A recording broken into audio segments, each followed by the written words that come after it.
പിന്നെയും ഒരു അരമണിക്കൂർ കഴിഞ്ഞു, 5:30 5:30 എന്ത് കുടിച്ചു? ചായ കുടിച്ചു അല്ലെ? 5:30 എന്താ കുടിച്ചേ? ചായ കുടിച്ചു.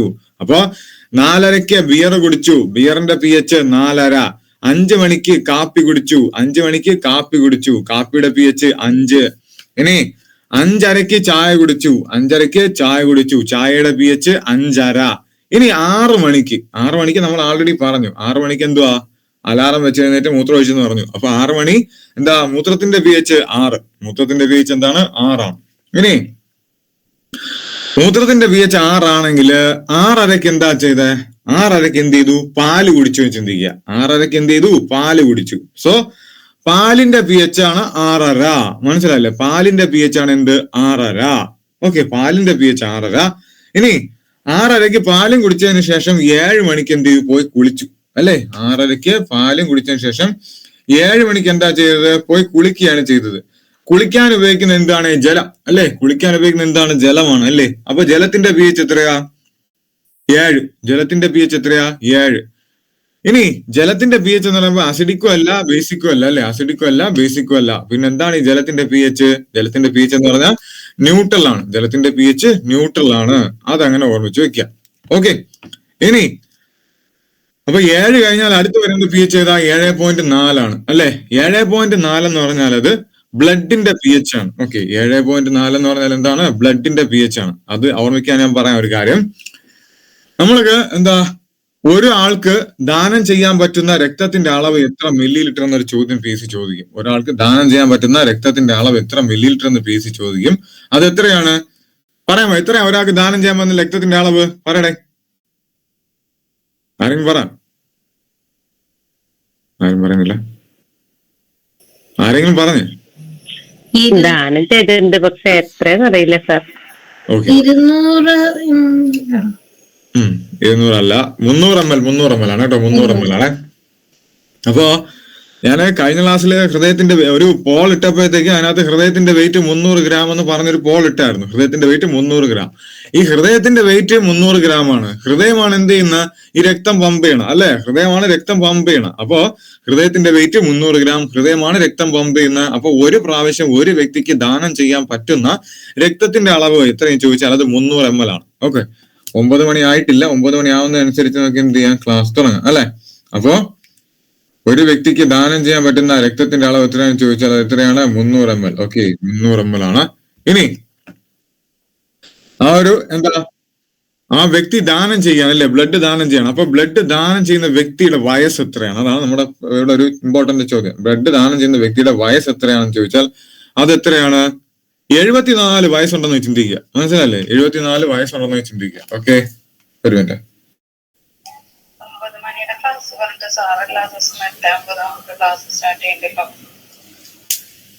ഓക്കെ, ക്ലാസ് അതായത് ക്ലാസ് സ്റ്റാർട്ട് ചെയ്യാനല്ല ഞാന് കുഴപ്പമില്ല, ഞാൻ പറയാം. ഓക്കെ, അപ്പോ എന്താ പറഞ്ഞെന്ന് വെച്ചാല് നമ്മളെന്താ പറഞ്ഞത്? 74 വയസ്സുള്ള ആൾ അല്ലെ? 74 വയസ്സുള്ള ആളാണ് എന്ത് ചെയ്യുന്നത്? ബ്ലഡ് ദാനം ചെയ്യുന്നതെന്ന് പറയും. 74 വയസ്സുള്ള ആളെ ബ്ലഡ് ദാനം ചെയ്യുന്നു. സോ ബ്ലഡിന്റെ pH എത്രയാണ്? 7.4 എന്ന് ചിന്തിക്കുക. ആ 74 വയസ്സുള്ള ആളെ ദാനം ചെയ്യുന്നതെന്ന് പറഞ്ഞാൽ അല്ലെ? അപ്പൊ ബ്ലഡിന്റെ pH എത്രയാ? 7.4. ബ്ലഡിന്റെ pH എത്രയാ? 7.4. ഇനി ജൂൺ 8 കടൽ ദിനം അല്ലെ? ജൂൺ 8 എന്താണ്? സമുദ്ര ദിനമാണ്. ജൂൺ 8 സമുദ്ര ദിനമാണ്. അപ്പൊ അതുകൊണ്ട് നമുക്ക് അതിൽ നിന്ന് എന്ത് പഠിക്കാം? നമ്മുടെ സമുദ്രജലത്തിന്റെ pH 8 ആണ്. സമുദ്രജലത്തിന്റെ pH എത്രയാണ്? 8 ആണ്. ഓക്കെ, സമുദ്രജലത്തിന്റെ pH 8 ആണ്. അപ്പോ നമ്മൾ ഈ pH വാല്യൂസ് ഒന്നുകൂടെ ഞാൻ റിപ്പീറ്റ് ചെയ്യാം. ഓക്കെ, ഒന്നുകൂടെ ഞാൻ എന്ത് ചെയ്യാം? റിപ്പീറ്റ് ചെയ്യാം. ഓക്കെ, ഞാൻ ഒന്നുകൂടെ എന്ത് ചെയ്യാം? റിപ്പീറ്റ് ചെയ്യാം. ഓക്കെ, ക്ലാസ് തുടങ്ങിയിട്ടില്ല.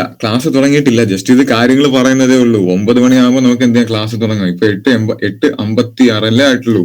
സമാധാനമായിരിക്കുക. ഓക്കെ, നമുക്ക് എന്തായാലും യൂസ്ഫുൾ ആയിട്ടുള്ള കാര്യങ്ങൾ അതൊന്ന് പറഞ്ഞു പോകുന്നു. അത് നിങ്ങൾ കമ്പൈൻ സ്റ്റഡിക്ക് പറയുമ്പോഴത്തേക്കും ഈ കംപ്ലീറ്റ് കാര്യങ്ങൾ നിങ്ങൾ വീണ്ടും എന്ത് ചെയ്യുക? ഡിസ്കസ് ചെയ്യുക. ഓക്കെ, അത് അഡ്വാൻറ്റേജേ ഉള്ളൂ. നിങ്ങൾക്ക് മനസ്സിലായല്ലേ? അപ്പൊ ഒന്നുകൂടെ ഞാൻ ഇത്രയും പേരെ പറഞ്ഞ കാര്യങ്ങൾ ഒന്നുകൂടെ പറയാം. എന്താ? 4:30 എണീച്ച് ബിയർ അല്ലെ? 4:30 ബിയർ കുടിച്ചു എന്ന് പഠിക്കുക.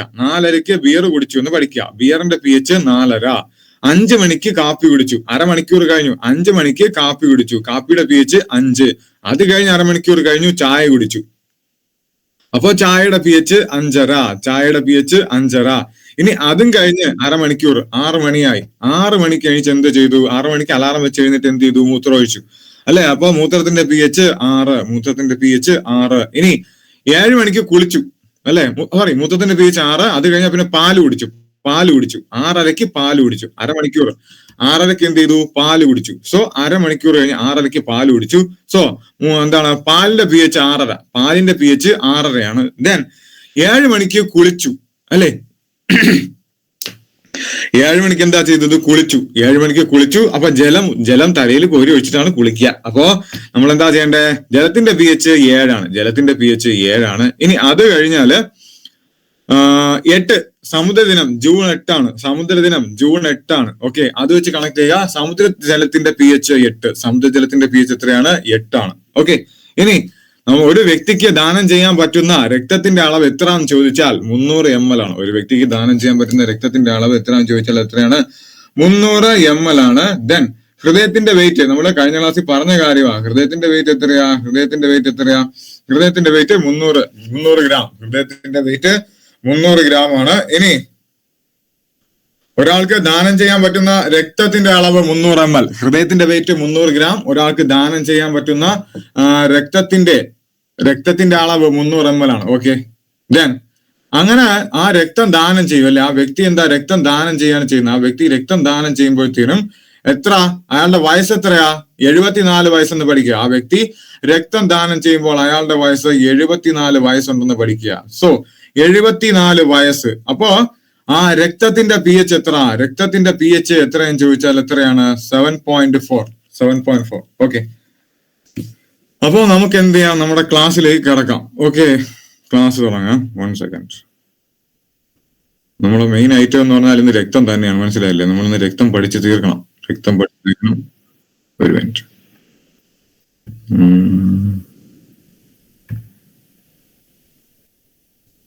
ഓക്കെ, ഒരു മിനിറ്റ്. എന്തൊരു ഓക്കെ, കാണാനൊക്കെ പറ്റുന്നുണ്ടല്ലോ അല്ലേ? കാണാം സർ.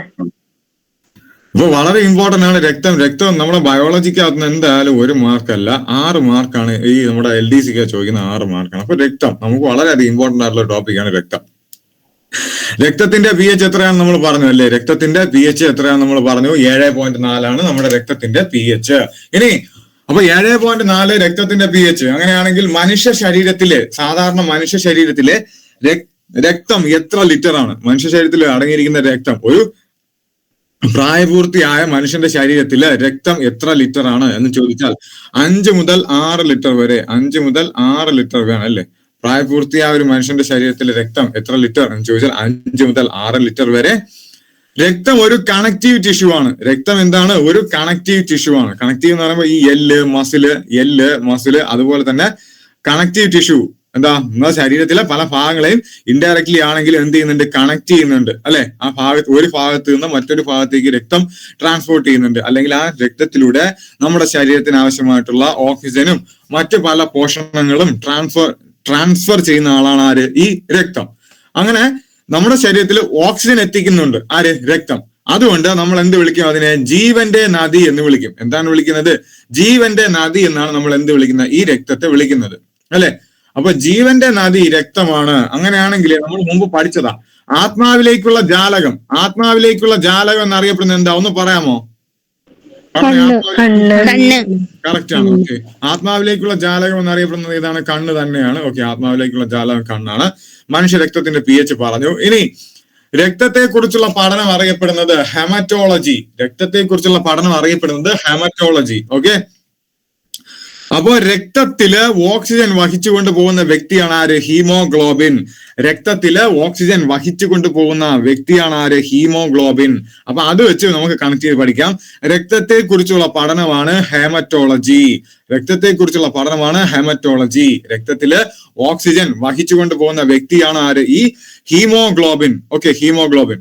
ഇനി ഹീമോഗ്ലോബിൽ അടങ്ങിയിരിക്കുന്ന മെറ്റൽ ഏതെന്ന് ചോദിച്ചിട്ടുണ്ട്. ഹീമോഗ്ലോബിൽ അടങ്ങിയിരിക്കുന്ന ലോഹം ഏതാണ്? അത് ഇരുമ്പാണ്. ഓക്കെ, ഹീമോഗ്ലോബിനിൽ അടങ്ങിയിരിക്കുന്ന മെറ്റൽ ഏതെന്ന് ചോദിച്ചാൽ അത് ഏതാണ്? ഇരുമ്പാണ്. സോ അപ്പം രക്തത്തെ കുറിച്ചുള്ള പഠനം ഏതാണ്? ഹെമറ്റോളജി. രക്തത്തെ കുറിച്ചുള്ള പഠനം ഹെമറ്റോളജി. ഇനി രക്തപര്യന വ്യവസ്ഥയെ ഉൽപ്പാദിപ്പിക്കുന്ന ഹോർമോണാണ് അഡ്രിനാലിൻ. രക്തപര്യ വ്യവസ്ഥയെ ഉൽപ്പാദിപ്പിക്കുന്ന ഹോർമോണാണ് ഇത് അഡ്രിനാലിൻ. അപ്പോ നമ്മൾ ഈ കാർട്ടൂണൊക്കെ കാണും അല്ലെ, കുട്ടികൾ കാർട്ടൂണൊക്കെ കാണുമ്പോഴത്തേക്കും ആ കാർട്ടൂൺ കഥാപാത്രത്തിന്റെ ശരീരത്തിലേക്ക് അഡ്രിനാലിൻ റഷ് ഉണ്ടാവും. ആ അഡ്രിനാലിൻ റഷ് ഉണ്ടാകുമ്പോഴത്തേക്കും ഞരമ്പൊക്കെ കയറി തടിച്ച് വീർത്ത് വരുന്നതായിട്ടൊക്കെ കാണിക്കും, ഭയങ്കര എനർജി ഒക്കെ വരുന്നതായിട്ട് കാണിക്കും. അപ്പൊ ഇത് ആ ഒരു കൺസെപ്റ്റ്, ആ ഒരു സംഗതി ഓർത്തിരുന്നാൽ മതി. എന്താണ്?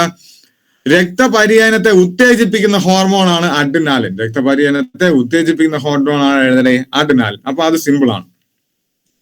അത് നമ്മൾ പറഞ്ഞു എന്താണ്? പോഷക ഘടകങ്ങളും ബാക്കി ആവശ്യമായിട്ടുള്ള സംഭവങ്ങളും വിസർജ്യ വസ്തുക്കളും ശരിയായ സ്ഥലത്തേക്ക് ട്രാൻസ്ഫർ ചെയ്യുക. ഹോർമോൺസ് എല്ലാം അതാത് സ്ഥലത്തേക്ക് ട്രാൻസ്ഫർ ചെയ്യുകയും ശരീരത്തിന്റെ രോഗപ്രതിരോധ ശേഷി നിലനിർത്തുകയും ചെയ്യുന്ന അവയവമാണ് ഏത്? അവയവമല്ല, കണക്റ്റീവ് ടിഷ്യൂ ആണ് ഏത്? രക്തം. ഓക്കെ, ഇനി ഈ രക്തത്തിലെ പ്രധാന ഘടകങ്ങൾ ഏതൊക്കെയെന്നാണ് ചോദ്യം. രക്തത്തിലെ പ്രധാന ഘടകങ്ങൾ ഏതൊക്കെയാണ്? രക്തത്തിലെ മെയിൻ ആയിട്ടുള്ള പ്രധാന ഘടകമാണ് പ്ലാസ്മ, ജലം, രക്തകോശങ്ങൾ. പ്ലാസ്മ, ജലം, രക്തകോശങ്ങൾ. മെയിൻ ഏതെന്ന് ചോദിച്ചാൽ അതേതാണ്? ജലമാണ് അല്ലെ. രക്തത്തിലെ മെയിൻ ഏതെന്ന് ചോദിച്ചാൽ അതേതാണ്? ജലമാണ്. പക്ഷെ രക്തകോശങ്ങൾ അല്ലെങ്കിൽ രക്തത്തിലെ പ്രധാന ഘടകങ്ങൾ ഏതെന്ന് ചോദിച്ചാൽ പ്ലാസ്മ, ജലം, രക്തകോശങ്ങൾ. ഇനി ഈ രക്തകോശങ്ങൾ തന്നെ 3 ഉണ്ട്. രക്തകോശങ്ങൾ തന്നെ എന്തുണ്ട്? 3 ഉണ്ട്. അരുണ രക്താണുക്കൾ അല്ലെങ്കിൽ റെഡ് ബ്ലഡ് സെൽ അല്ലെ. ആ രക്തം തന്നെ എന്താ രക്തകോശങ്ങൾ എന്തുണ്ട്? 3 തരത്തിലുണ്ട്. അരുണ രക്താണുക്കളും ശ്വേത രക്താണുക്കളും. പിന്നെന്താ? അരുണ രക്താണുക്കൾ, ശ്വേത രക്താണുക്കൾ, പിന്നെന്താണുള്ളത്? പ്ലേറ്റ്ലെറ്റ് അല്ലെ. അരുണ രക്താണുക്കൾ, ശ്വേത രക്താണുക്കൾ, പ്ലേറ്റ്ലെറ്റ്. അപ്പൊ ഈ അരുണ രക്താണുക്കൾ, ഓക്കെ, അരുണ രക്താണുക്കളുടെ ആയുസ് എന്ന് പറഞ്ഞാൽ എത്രയാണ്? 120 ദിവസമാണ്. അരുണ രക്താണുക്കൾ അല്ലെങ്കിൽ എറിത്രോസൈറ്റ്സ്, അരുണ രക്താണുക്കൾ അല്ലെങ്കിൽ എറിത്രോസൈറ്റ്സ് അല്ലെങ്കിൽ റെഡ് ബ്ലഡ് കോർപ്പസിൽസ്, ഇവരുടെ ആയുസ് എന്ന് പറയുന്നത് 120 ദിവസമാണ്. എന്നാൽ നമ്മുടെ മറ്റേ വൈറ്റ് ബ്ലഡ് കോർപ്പസിൽ ഉണ്ടല്ലോ, WBC അല്ലെങ്കിൽ ശ്വേത രക്താണുക്കൾ, അവരുടെ ആയുസ് എന്ന് പറഞ്ഞാൽ എത്രയാണ്? 4 മുതൽ 15 ദിവസം വരെ. 4 മുതൽ 15 ദിവസം വരെ. അല്ലെങ്കിൽ PSC പറയുമ്പോൾ വേറൊരു രീതിയിൽ ചോദിക്കും, 2 ആഴ്ച വരെ. ശ്വേത രക്താണുക്കള് 2 ആഴ്ച വരെ അല്ലെങ്കിൽ 4 മുതൽ 15 ദിവസം വരെ. അതൊന്ന് കൃത്യമായിട്ട് പഠിച്ചു വെക്കുക. അടുത്ത് ഇമ്പോർട്ടന്റ് ആണ്, ഇനി പറയാൻ പോകുന്ന കാര്യങ്ങൾ കുറച്ച് ഇമ്പോർട്ടന്റ് ആണ്, ശ്രദ്ധിക്കുക. ഓക്കെ, രക്തം കട്ട പിടിച്ച ശേഷം ഊറി വരുന്ന ദ്രാവകം സെറം. അതായത് നമ്മുടെ കയ്യിൽ മുറിവുണ്ടായി കഴിയുമ്പോഴത്തേക്കും രക്തം ആ പോർഷനിൽ കട്ട പിടിക്കും. എന്നാലും അതിൽ നിന്നൊരു കളർലെസ് ആയിട്ടുള്ള ഒരു ലിക്വിഡ് എന്ത് ചെയ്യും? ഒഴുകി വരും. അതാണ് എന്ത്? സെറം. കളർലെസ് ആയിട്ടുള്ള ലിക്വിഡ് ഒഴുകി വരും. അതാണ് സെറം. ഇനി തലയിൽ നിന്നുള്ള അശുദ്ധ രക്തം അല്ലെ, നമ്മുടെ തലയിൽ നിന്നുള്ള അശുദ്ധ രക്തം ഹൃദയത്തിൽ എത്തിക്കുന്ന രക്തക്കുഴലാണ് ജുഗുലാർ വെയിൻ. ശ്രദ്ധിക്കുക, ഇതൊക്കെ എന്ന് പറഞ്ഞാൽ LGS ചോദിക്കാൻ ചാൻസ് കുറവാണ്. പക്ഷെ ചോദിച്ചാൽ അത് റാങ്ക് മേക്കിംഗ് ആയിരിക്കും. മനസ്സിലായില്ലേ? തലയിൽ നിന്നുള്ള അശുദ്ധ രക്തം എന്താണ്? തലയിൽ നിന്നുള്ള അശുദ്ധമായ രക്തം. അശുദ്ധ രക്തം എന്ന് പറഞ്ഞാൽ എപ്പോഴും ഓർക്കുക, അശുദ്ധ രക്തത്തില് എപ്പോഴും കാർബൺ ഡൈ ഓക്സൈഡ് കൂടുതലായിരിക്കും. അശുദ്ധ രക്തത്തിൽ എന്തായിരിക്കും? എപ്പോഴും കാർബൺ ഡൈ ഓക്സൈഡ് കൂടുതലായിരിക്കും. ആ അശുദ്ധ രക്തം ഹൃദയത്തിൽ എത്തിക്കുന്ന രക്തക്കുഴലാണ് ജുഗുലാർ വെയിൻ. അടുത്തത് രക്തധമനികളുടെ ഇലാസ്തികത നഷ്ടപ്പെടുമ്പോഴാണ് എന്തുണ്ടാവുന്നത്? രക്തസമ്മർദ്ദം ഉണ്ടാവുന്നത് അല്ലെ. രക്തധമനികളുടെ ഇലാസ്തികത, അവർക്ക് സങ്കോചിക്കാനും രക്തം കൂടുതൽ അകത്തോട്ട് കയറുന്നതും പുറത്തോട്ട് പോകുന്നതും അനുസരിച്ച് സങ്കോചിക്കാനും വികസിക്കാനുമുള്ള കഴിവ് നഷ്ടപ്പെടും. അതാണ് ഇലാസ്തികത നഷ്ടപ്പെടും. അപ്പോഴാണ് രക്തസമ്മർദ്ദം ഉണ്ടാകുന്നത്. രക്തസമ്മർദ്ദം, ഹൈപ്പർ ടെൻഷൻ. നിശബ്ദനായ കൊലയാളി, ഹൈപ്പർ ടെൻഷൻ. നിശബ്ദനായ കൊലയാളി എന്നറിയപ്പെടുന്നത് ഏത്? ചോദിച്ചിട്ടുണ്ട് PSC. നിശബ്ദനായ കൊലയാളി എന്നറിയപ്പെടുന്നത് ഞാൻ ചോദിച്ചിട്ടുണ്ട്. ഇനി രണ്ടാമത്തെ കാര്യം, ഈ ഹൈപ്പർ ടെൻഷൻ എന്ന് പറഞ്ഞാൽ അതൊരു ജീവിതശൈലി രോഗമാണ്. ഇതും ചോദിച്ചിട്ടുണ്ട്. ഹൈപ്പർ ടെൻഷൻ എന്താണ്? ജീവിതശൈലി രോഗമാണ്. ഓക്കെ, ഹൈപ്പർ ടെൻഷൻ ജീവിതശൈലി രോഗമാണ്. ഇനി പറയാൻ പോകുന്ന 2-3 ഫാക്ട് ഒന്ന് ശ്രദ്ധിച്ച് കേൾക്കണം. ഓക്കെ, രക്തക്കുഴലുകളിൽ രക്തം കട്ട പിടിക്കാതെ സൂക്ഷിക്കുന്ന വസ്തുവാണ് ഹെപ്പാരിൻ. മനസ്സിലായില്ലേ?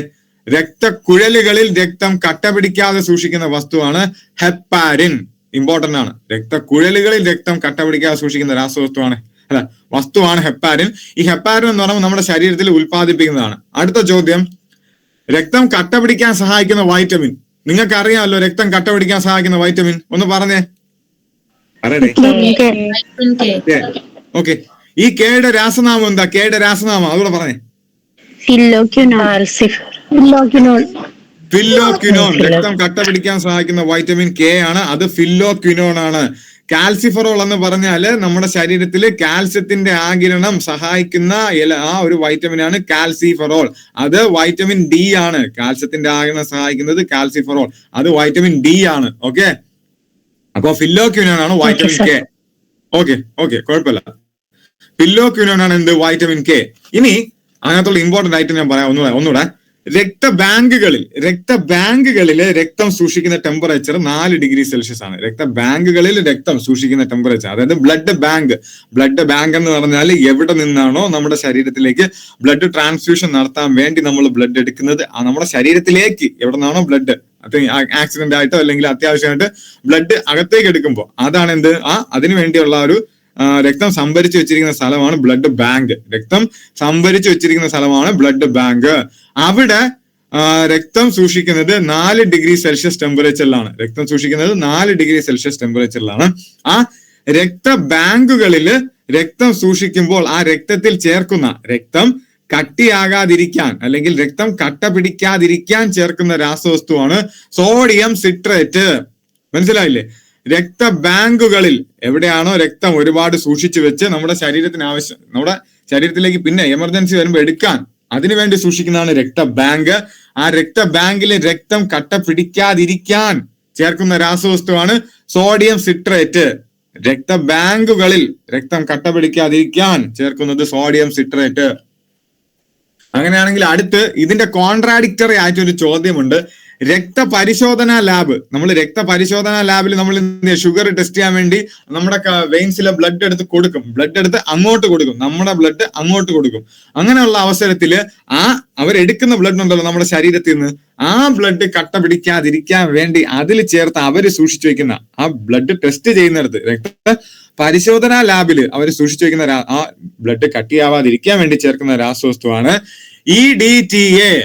EDTA. Ethylene diamine tetra acetic acid. EDTA, ethylene diamine tetra acetic acid. EDTA, ethylene diamine tetra acetic acid. ഈ രക്തമായിട്ട് ബന്ധപ്പെട്ട് കട്ടിയാവുന്നതും കട്ടിയാവാത്തതും പ്രോട്ടീന്, ആ രാസവസ്തു ഈ രാസവസ്തു കുറച്ചുണ്ട്. ക്ലാസ് എന്തായാലും അത് കണ്ടിന്യൂ ചെയ്യുന്നതനുസരിച്ച് അത് കൃത്യമായിട്ട് പറഞ്ഞു പോവാം. ഇത് മൂന്നും പഠിക്കുക, ആദ്യം ഇമ്പോർട്ടന്റ് ആണ്. ഒന്നുകൂടെ, രക്തക്കുഴലുകളിൽ രക്തം കട്ട പിടിക്കാതെ സൂക്ഷിക്കുന്ന രാസവസ്തു ഹെപ്പാരിൻ. നമ്മുടെ ശരീരത്തിനുള്ളിലെ രക്തക്കുഴലുകളിൽ രക്തം കട്ട പിടിക്കാതിരിക്കാൻ ഹെപ്പാരിൻ. ഇനി ബ്ലഡ് ബാങ്കുകളിൽ രക്തം കട്ട പിടിക്കാതിരിക്കാൻ സോഡിയം സിട്രേറ്റ്. ബ്ലഡ് ബാങ്ക് എവിടെയാണോ രക്തം എന്ത് ചെയ്ത് ബൾക്കായിട്ട് സൂക്ഷിച്ചു വെക്കുന്നത്, ബ്ലഡ് ബാങ്ക്. ഇനി അടുത്തത് രക്തപരിശോധനാ ലാബ്. നമ്മുടെ ശരീരത്തിലെ ബ്ലഡ് എടുത്ത് കൊടുത്ത് പരിശോധിക്കുന്ന എവിടെയാ? അത് രക്തപരിശോധനാ ലാബ്. ആ രക്തപരിശോധനാ ലാബുകളിൽ ഉപയോഗിക്കുന്നതാണ് രക്തം കട്ട പിടിക്കാതിരിക്കാൻ ഉപയോഗിക്കുന്നതാണ് EDTA, ethylene diamine tetra acetic acid. വളരെ ഇമ്പോർട്ടന്റ് ആണ്. അടുത്തത് രക്തം കട്ടയാകാൻ എടുക്കുന്ന സമയം. ഇത് SCRT പോയിന്റ് പ്രകാരം 7 മുതൽ 15 മിനിറ്റ് വരെ എന്നാണ് കേട്ടോ. രക്തം കട്ടിയാകാൻ എടുക്കുന്ന സമയം 7 മുതൽ 15 മിനിറ്റ് വരെ. പക്ഷെ ഇവിടെ റാങ്ക് ഫയലിൽ കൊടുത്തിരിക്കുന്നത് 3 മിനിറ്റ് മുതൽ 6 മിനിറ്റ് വരെ. മനസ്സിലല്ലേ? അപ്പോ ആ ചോദ്യത്തിന്റെ ഉത്തരം എന്ന് പറയുന്നത് നമുക്ക് എന്ത് ചെയ്യാം? ഏതാണോ ഓപ്ഷൻ നിങ്ങളുടെ PSCയുടെ ക്വസ്റ്റ്യൻ പേപ്പർ തന്നിരിക്കുന്നത് അതനുസരിച്ച് വേണം മാർക്ക് ചെയ്യാൻ. മാക്സിമം SCRTയുടെ പോയിന്റ് അനുസരിച്ച് പോവുക. SCRT പറഞ്ഞാൽ 7 മുതൽ 15 മിനിറ്റ് വരെ എടുക്കും രക്തം കട്ട പിടിക്കാമെന്നാണ് പറയുന്നത്. ഓക്കെ, അത് തന്നെ പഠിച്ചാൽ മതി, വേറെ ഒന്നും മാറ്റി പഠിക്കണ്ട. ഇനി കുളയട്ടയിൽ രക്തം കട്ട പിടിക്കുന്നതിന് തടയുന്ന രാസവസ്തു ഹിരുഡിൻ. ഇത് ചോദിച്ചിട്ടുണ്ട്. ഓക്കെ, കുളയട്ടയിൽ രക്തം കട്ട പിടിക്കുന്ന തടയുന്ന രാസവസ്തുവാണ് ഏത്? ഹിരുഡിൻ ആണ്. ഇനി കൃത്രിമ രക്തത്തിന് ഉദാഹരണങ്ങൾ പോളിഹീം, ഹീമോപ്യൂർ. ഇത് എളുപ്പമാണ് പഠിക്കാൻ. കാര്യം എന്താ? രണ്ടിലും എന്തുണ്ട്? ഹെമറ്റോളജി രക്തത്തെ കുറിച്ചുള്ള പഠനം. അപ്പൊ അവിടെ രണ്ടിടത്തും ഹീം എന്നും ഹീമോപ്യൂർ എന്നും 2 വാക്കുകളുണ്ട്. സോ ആ ഒരു സിലബിൾസ് ഉണ്ട്, അത് വെച്ച് പഠിക്കുക. കൃത്രിമ രക്തത്തിന് ഉദാഹരണങ്ങളാണ് പോളിഹീം, ഹീമോപ്യൂർ. ഓക്കെ, കൃത്രിമ രക്തത്തിന് ഉദാഹരണമാണ് പോളിഹീം, ഹീമോപ്യൂർ. അടുത്ത് നമ്മുടെ ശരീരത്തില് അശുദ്ധ രക്തം അല്ലെ, നമ്മുടെ ശരീരത്തില് അശുദ്ധ രക്തം വഹിക്കുന്ന കുഴലുകളാണ് ഏത്? സിരകൾ. നമ്മുടെ ശരീരത്തില് അശുദ്ധ രക്തം വഹിക്കുന്ന കുഴലുകളാണ് ഏത്? സിരകൾ. അതായത് ബ്ലഡ് വെസൽസ്, അശുദ്ധ രക്തം എന്ന് പറഞ്ഞാൽ കാർബൺ ഡൈ ഓക്സൈഡ് കൂടുതലുള്ള രക്തമാണ് അശുദ്ധ രക്തം. അത് ഏതാണ് വായിക്കുന്നത്? വെസൽസ് ആണ് വായിക്കുന്നത്. സോ ആ കാർബൺ ഡൈ ഓക്സൈഡ് കൂടുതലാണ്, ആ ഭാഗത്ത് ഓക്സിജൻ കുറവാണ്. അത് കാരണമാണ് എന്ത്? ആ സിരകളുടെ നിറം നേരിയ നീല നിറം, അല്ലെ? സിരകളുടെ നിറം നേരിയ നീല നിറമാണ്. ഇനി ഈ സിരകൾ എന്ന് പറയുന്നത് നമ്മുടെ സ്കിന്നിന്റെ തൊട്ട് താഴെയായിട്ടായിരിക്കും ലൊക്കേറ്റ് ചെയ്തിരിക്കുന്നത്. ഈ നമ്മളിങ്ങനെ കൈ മുറുക്കി പിടിച്ചാൽ അറിയാം, നമ്മുടെ ഞരമ്പ് ഇങ്ങനെ തൊട്ട് ഇങ്ങനെ പൊങ്ങി വരും, അല്ലെ? അതെന്താണ്? സിരകളാണ്. സോ സിരകൾ എന്താണ്? സ്കിന്നിന്റെ തൊട്ട് താഴെയായിട്ടാണ് ലൊക്കേറ്റ് ചെയ്തിരിക്കുന്നത്. അതിനകത്ത് എന്താണ്? കംപ്ലീറ്റ്ലി ഓക്സിജൻ കുറവുള്ള അല്ലെങ്കിൽ കാർബൺ ഡൈ ഓക്സൈഡ് കൂടുതലുള്ള ബ്ലഡ് ആണ് അതിനകത്തുള്ളത്. അടുത്തത് പിന്നെ നമ്മുടെ ശരീരത്തിൽ എന്താ? രക്തം. നമ്മുടെ ശരീരത്തിൽ മെയിൻ ആയിട്ട് ശുദ്ധരക്തം വായിക്കുന്ന, നമ്മുടെ ശരീരത്തിൽ മെയിൻ ആയിട്ട് ശുദ്ധരക്തം വായിക്കുന്ന ആളുണ്ട്. അതാണ് ആർട്ടറി, അല്ലെ? അതാണ് എന്ത്? ആർട്ടറി അല്ലെങ്കിൽ ധമനി. ആർട്ടറി അല്ലെങ്കിൽ ധമനി. പിന്നെ ഈ ആർട്ടറിയെയും ധമനിയെയും തമ്മിൽ കണക്ട് ചെയ്യുന്ന, ആർട്ടറിയെയും ധമനിയെയും തമ്മിൽ കണക്ട് ചെയ്യുന്ന വേറൊരാളൂടെ ഉണ്ട്. അതാണ് ലോമിക. മനസ്സിലായില്ലേ? ആർട്ടറിയെയും ധമനിയെയും തമ്മിൽ കണക്ട് ചെയ്യുന്ന വേറൊരാളൂടെ ഉണ്ട്. അതാണ് ലോമിക. അപ്പൊ ഈ മൂന്നിലൂടെയും രക്തം എന്ത് ചെയ്യും? ട്രാൻസ്ഫർ ചെയ്യും. ഈ മൂന്നിലൂടെയും രക്തം എന്ത് ചെയ്യും? ട്രാവൽ ചെയ്യും. അത് ഇമ്പോർട്ടന്റ് ആണ്. ഓക്കെ, ഇത് ഒരു തവണ PSC ചോദിച്ചിട്ടുണ്ട്. നമ്മുടെ ശരീരത്തില് എത്ര തരം രക്തക്കുഴലുകളുണ്ട്? നമ്മുടെ ശരീരത്തില് എത്ര തരം രക്തക്കുഴലുകളുണ്ടെന്ന് ചോദിച്ചിട്ടുണ്ട്. അപ്പൊ അതിനുത്തരം എത്രയാണ്? 3 ആണ്. നമ്മുടെ ശരീരത്തിൽ എത്ര തരം രക്തക്കുഴലുണ്ടെന്ന് ചോദിച്ചാൽ അതിനുത്തരം 3 ആണ്. ഓക്കെ, അടുത്തത് രക്തത്തിനും കലകൾക്കും ഇടയിലുള്ള ഇടനിലക്കാരൻ അല്ലെങ്കിൽ എന്താ? മീഡിയേറ്റർ ആണ് ലിംഫ്. രക്തത്തിനും കലകൾക്കിടയിലുള്ള ഇടനിലക്കാരനാണ് ലിംഫ്. അടുത്തത് നമ്മൾ ലാസ്റ്റ് ക്ലാസ് പറഞ്ഞതാ, രക്തത്തില് യൂറിയ വർദ്ധിക്കുന്ന അവസ്ഥയാണ് ഇത്? യൂറേമിയ, അല്ലെ? രക്തത്തിൽ യൂറിയ വർദ്ധിക്കുന്ന അവസ്ഥ യൂറേമിയ നമ്മൾ ലാസ്റ്റ് ക്ലാസ്സിൽ പറഞ്ഞു. ഇനി രക്തമില്ലാത്ത കല എപ്പിത്തീലിയം. ഒരിക്കലും ബ്ലഡ് സർക്കുലേഷൻ നടക്കാത്ത ഏരിയ ആണ് ഏത്? Epithelial tissue. എന്താണ്? ഒരിക്കലും ബ്ലഡ് സർക്കുലേഷൻ നടക്കാത്ത ഏരിയ ആണ് എന്ത്? Epithelial tissue. നമ്മുടെ സ്കിന്നിന്റെ പുറത്ത്, അല്ലെ? നമുക്ക് ശരിക്കും ഈ സ്കിന്നിന്റെ പുറത്ത് എന്തില്ല? രക്തക്കുഴലുകൾ വരുന്നില്ല. അതുകൊണ്ട് എന്ത് ചെയ്യുന്നില്ല? ബ്ലഡ് സർക്കുലേഷൻ നടക്കുന്നില്ല. അടുത്തത് രക്തം എന്ന് എവിടെ കണ്ടാലും അതിനകത്തെല്ലാം ഹീമോ എന്ന വാക്കുണ്ടാന്ന് മാത്രം കൃത്യമായിട്ട് നോക്കുക. അപ്പോ രക്തകോശങ്ങളുടെ നിർമ്മാണം ഹീമോപോയസിസ്. എന്താണ്? രക്തകോശങ്ങളുടെ നിർമ്മാണമാണ് എന്ത് പേരിൽ അറിയപ്പെടുന്നത്? ഹീമോപോയസിസ്, അല്ലെ? രക്തകോശങ്ങളുടെ നിർമ്മാണം ഹീമോപോയസിസ് എന്ന പേരിൽ അറിയപ്പെടുന്നു. ഇനി അടുത്ത് വളരെ ഇമ്പോർട്ടന്റ് ആണ്. ഇത് രണ്ടെണ്ണം PSC കൺഫ്യൂസിങ് ആക്കാൻ വേണ്ടി ഇടുന്ന ക്വസ്റ്റ്യൻ വരുന്ന ഐറ്റം ആണ്. രക്തചംക്രമണം അല്ലെങ്കിൽ ബ്ലഡ് സർക്കുലേഷൻ. രക്തചംക്രമണം അല്ലെങ്കിൽ ബ്ലഡ് സർക്കുലേഷൻ കണ്ടെത്തിയത് ആരാണ്? William Harvey. രക്തചംക്രമണം കണ്ടെത്തിയത് ആരാണ്? William Harvey. എന്നാൽ ഇതിനോടൊപ്പം തന്നെ നമുക്ക് കൺഫ്യൂസിങ് ആയിട്ട് വരുന്ന മറ്റേ ഐറ്റം ആണ് അത് ബ്ലഡ് ഗ്രൂപ്പ് കണ്ടെത്തിയത് ആര്? ബ്ലഡ് ഗ്രൂപ്പ് കണ്ടെത്തിയത് Karl Landsteiner. Blood group കണ്ടെത്തിയത് കാൾ ലാൻസ് സ്റ്റെയ്നർ. ഇത് ജസ്റ്റ് ഓർമ്മിച്ചിരിക്കാൻ ഞാനൊരു കാര്യം പറയാം. നിങ്ങൾ സ്കൂളില് ഒന്നുകിൽ +2 പഠിക്കുമ്പോൾ +2 സയൻസ് ബാച്ച് എടുത്ത് പഠിച്ച പിള്ളേർ, അല്ലെങ്കിൽ BSc ഒക്കെ ഇതുപോലെ ബോട്ടണി BSc സുവോളജി ഒക്കെ എടുത്ത് പഠിച്ച പിള്ളേരുണ്ടെങ്കിൽ ഈ ബ്ലഡ്, നമ്മുടെ ശരീരത്തിലെ ബ്ലഡ് അവര് പങ്ക്ചർ ചെയ്ത് ചെറിയ രീതിയിൽ എടുത്തിട്ട് ആ ബ്ലഡിനകത്തുള്ള കംപ്ലീറ്റ് ടിഷ്യൂസിനെ പറ്റി പഠിക്കാനായിട്ട് എന്ത് ചെയ്യും? മൈക്രോസ്കോപ്പിൽ വെക്കും. മനസ്സിലായില്ലേ? അങ്ങനെ മൈക്രോസ്കോപ്പിൽ വെക്കുന്ന അവസരത്തിൽ അതിൽ സ്റ്റെയിൻ ചെയ്യാൻ പറയും. മനസ്സിലായില്ലേ? സ്റ്റെയിൻ ചെയ്യാൻ പറയും. അപ്പൊ ആ ബ്ലഡ് ഏത് ഗ്രൂപ്പാണെന്ന് കണ്ടുപിടിക്കും. നമ്മളിങ്ങനെ ജസ്റ്റ് നമ്മുടെ സൗകര്യാർത്ഥം ഇമാജിൻ ചെയ്യുക. ബ്ലഡ് ഏത് ഗ്രൂപ്പാണെന്ന് കണ്ടുപിടിക്കാൻ വേണ്ടിയിട്ട് അതിനകത്ത് സ്റ്റെയിൻ ചെയ്യും. നമ്മുടെ ബ്ലഡ് ഏത് ഗ്രൂപ്പാണ് എന്ന് കണ്ടുപിടിക്കാൻ വേണ്ടി ആ ബയോളജി ലാബില് നമ്മൾ സ്റ്റെയിൻ ചെയ്ത് പഠിച്ചു. അപ്പൊ blood group Karl Landsteiner. Blood group കണ്ടുപിടിച്ചത് ആര്? Karl Landsteiner. Blood group കണ്ടുപിടിച്ചത് കാൾ ലാൻസ് സ്റ്റെയ്നർ ആണെന്ന് കൃത്യമായിട്ട് പഠിച്ച സ്ഥിതിക്ക് രക്തചംക്രമണം അല്ലെങ്കിൽ ബ്ലഡ് സർക്കുലേഷൻ, ആരാണ്? വില്യം ഹാർവെയാണ്. ഓക്കെ, അപ്പൊ അതുപോലെ തന്നെ ഈ കാൾ ലാൻസ് സ്റ്റെയ്നർ എന്ന് പറഞ്ഞ വ്യക്തിയാണ് എന്ത് കണ്ടുപിടിച്ചത്? Resists factor. മനസ്സിലായില്ലേ? കാൾ ലാൻസ് സ്റ്റെയ്നർ എന്ന് പറഞ്ഞ വ്യക്തിയാണ് റെസസ് ഫാക്ടർ എന്ന് പറഞ്ഞ സംഭവം കൂടെ കണ്ടുപിടിച്ചത്. റെസസ് ഫാക്ടർ എന്ന് പറഞ്ഞാല് ഈ RH പോസിറ്റീവും RH നെഗറ്റീവ് എന്ന് പറയുന്ന ഒരു അവസ്ഥയുണ്ട്, അല്ലെ? അപ്പൊ ഈ നമ്മുടെ ശരീരം RH പോസിറ്റീവ് ആണെങ്കിൽ ബ്ലഡ് ഗ്രൂപ്പ് പോസിറ്റീവ് ആയിരിക്കും. RH പോസിറ്റീവ് ആണെങ്കിൽ ബ്ലഡ് ഗ്രൂപ്പ് പോസിറ്റീവ് ആയിരിക്കും. RH നെഗറ്റീവ് ആണെങ്കിൽ ബ്ലഡ് ഗ്രൂപ്പ് നെഗറ്റീവ് ആയിരിക്കും. ആ രീതിയിലുള്ള സംഭവമാണ്. അതിനെപ്പറ്റി ഡീറ്റെയിൽ ആയിട്ട് പഠിക്കാം. അപ്പോ കാൾ ലാൻസ് സ്റ്റെയ്നർ ആണ് എന്ത് കണ്ടുപിടിച്ചത്? ബ്ലഡ് ഗ്രൂപ്പ് കണ്ടുപിടിച്ചത്. റെസസ് ഫാക്ടറും കണ്ടുപിടിച്ചത് ഈ കാൾ ലാൻസ് സ്റ്റെയ്നർ ആണ്. അടുത്ത ചോദ്യം, രക്തക്കുഴലുകളിൽ രക്തം കട്ട പിടിക്കുന്ന അവസ്ഥ ത്രോംബോസിസ്.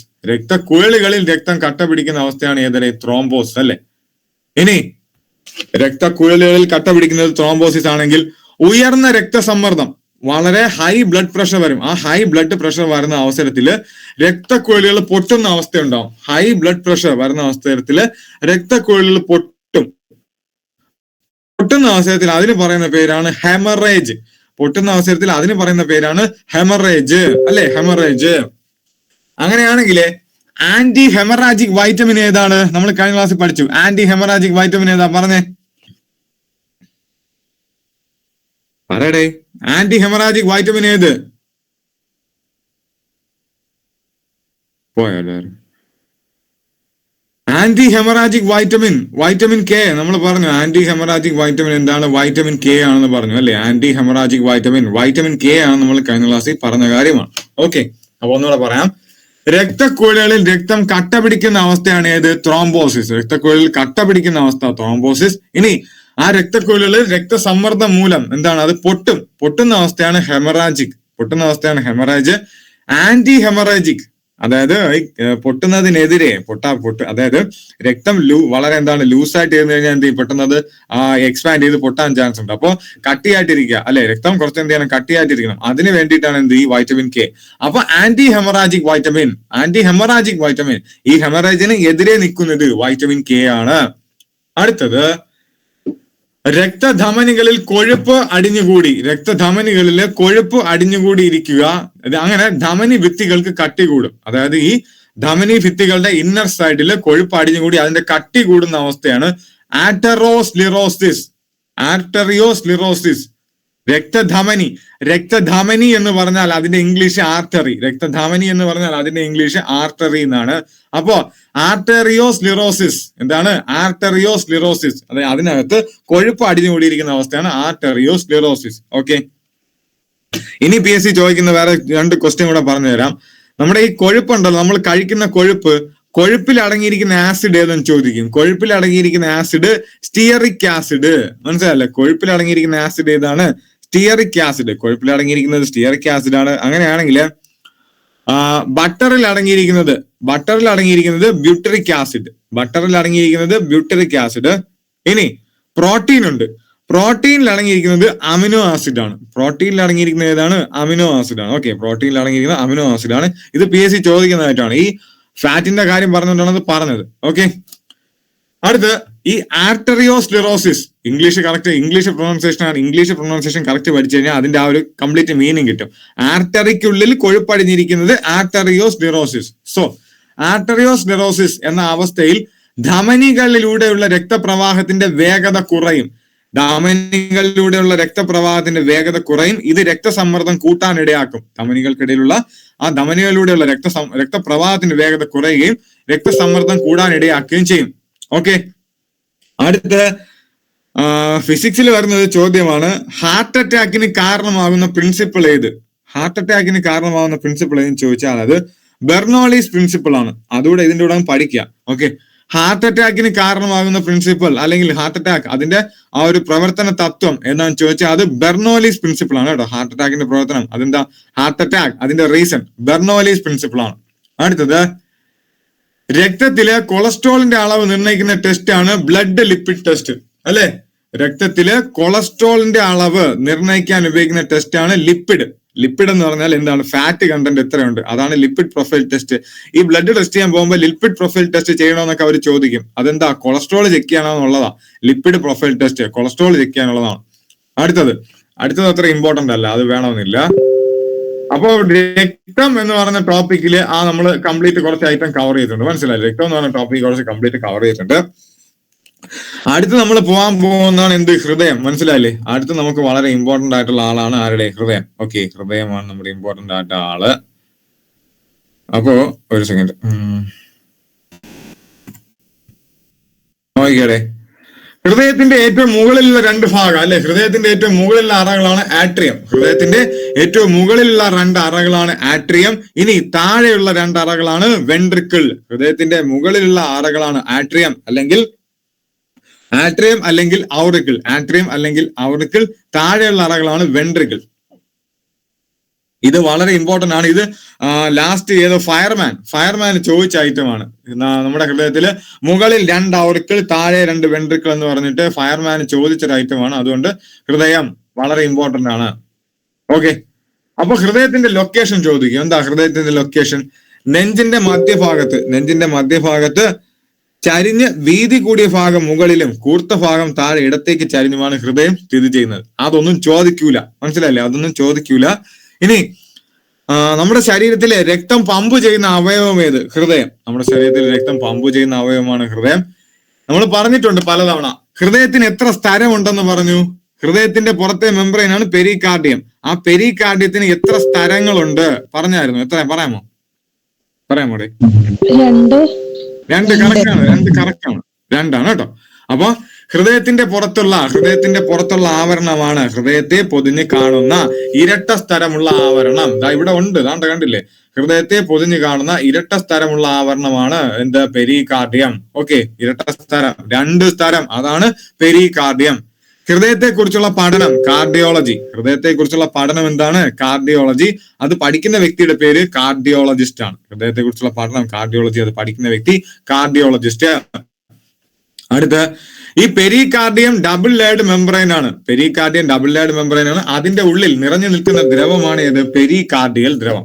ഹൃദയത്തിന്റെ ആ പെരികാർഡിയം എന്ന് പറയുന്ന ഡബിൾ മെംബ്രെയിന്റെ ഇടയിൽ നിറഞ്ഞു നിൽക്കുന്ന ലിക്വിഡ് ആണ് പെരികാർഡിയൽ ലിക്വിഡ്. ഇതിന്റെ പ്രധാന ഫംഗ്ഷൻ എന്തെന്ന് ചോദിച്ചാല് 2 ഫംഗ്ഷൻ ആണ്. ഹൃദയത്തിന് അനാവശ്യ പ്രഷർ വരുമല്ലോ, പുറത്തുനിന്നുള്ള പ്രഷർ, അതിൽ നിന്ന് സംരക്ഷിക്കുക, അതൊന്ന്. പിന്നെ ഈ നമ്മളെ ഹൃദയം ബീറ്റ് ചെയ്യുന്ന അവസരത്തില് ലെപ്റ്റപ്പ് എന്ന് ബീറ്റ് ചെയ്യും. ആ അവസരത്തിൽ ചെറിയ ഫ്രിക്ഷൻ ഉണ്ടാവും.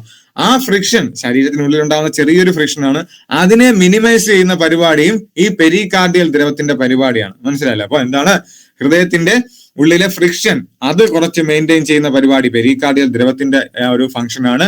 അതോടൊപ്പം തന്നെ മറ്റ് ആഘാതങ്ങളിൽ നിന്ന് സംരക്ഷിക്കുന്നത് ആരാണ്? ഹൃദയമാണ്. ഹൃദയത്തിന്റെ വെയിറ്റ് എത്ര? 300 ഗ്രാം പറഞ്ഞു അല്ലെ? ഹൃദയത്തിന്റെ വെയിറ്റ് 300 ഗ്രാം പറഞ്ഞു. ഇനി ഹൃദയത്തിന് വലത് വെൻട്രിക്കിൾ അല്ലെ? ഒന്നുകൂടെ, ഹൃദയത്തിന് എത്രയാ?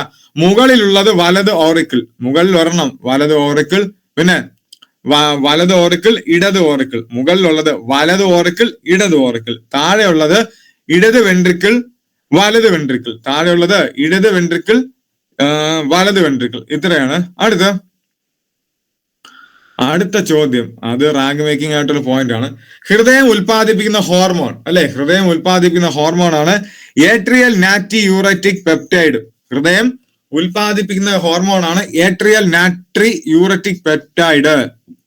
അങ്ങനെയാണെങ്കിൽ കഴിഞ്ഞ ക്ലാസ്സിൽ കിഡ്നി എടുത്തു. കിഡ്നി ഉൽപ്പാദിപ്പിക്കുന്ന ഹോർമോൺ ഏത് ചോദിച്ചു? കിഡ്നി ഉൽപ്പാദിപ്പിക്കുന്ന എൻസൈം ഏത്? പറയാമോ? കിഡ്നി ഉൽപ്പാദിപ്പിക്കുന്ന എൻസൈം പറയാമോ? പറയട്ടെ. കറക്റ്റ് ആണ്. Okay, very good. കിഡ്നി ഉൽപ്പാദിപ്പിക്കുന്ന എൻസൈം ആണ് ഏത്? റെനിൻ. ഓക്കെ, അപ്പൊ ഇവിടെ നമ്മൾ പറഞ്ഞ എന്താണ്?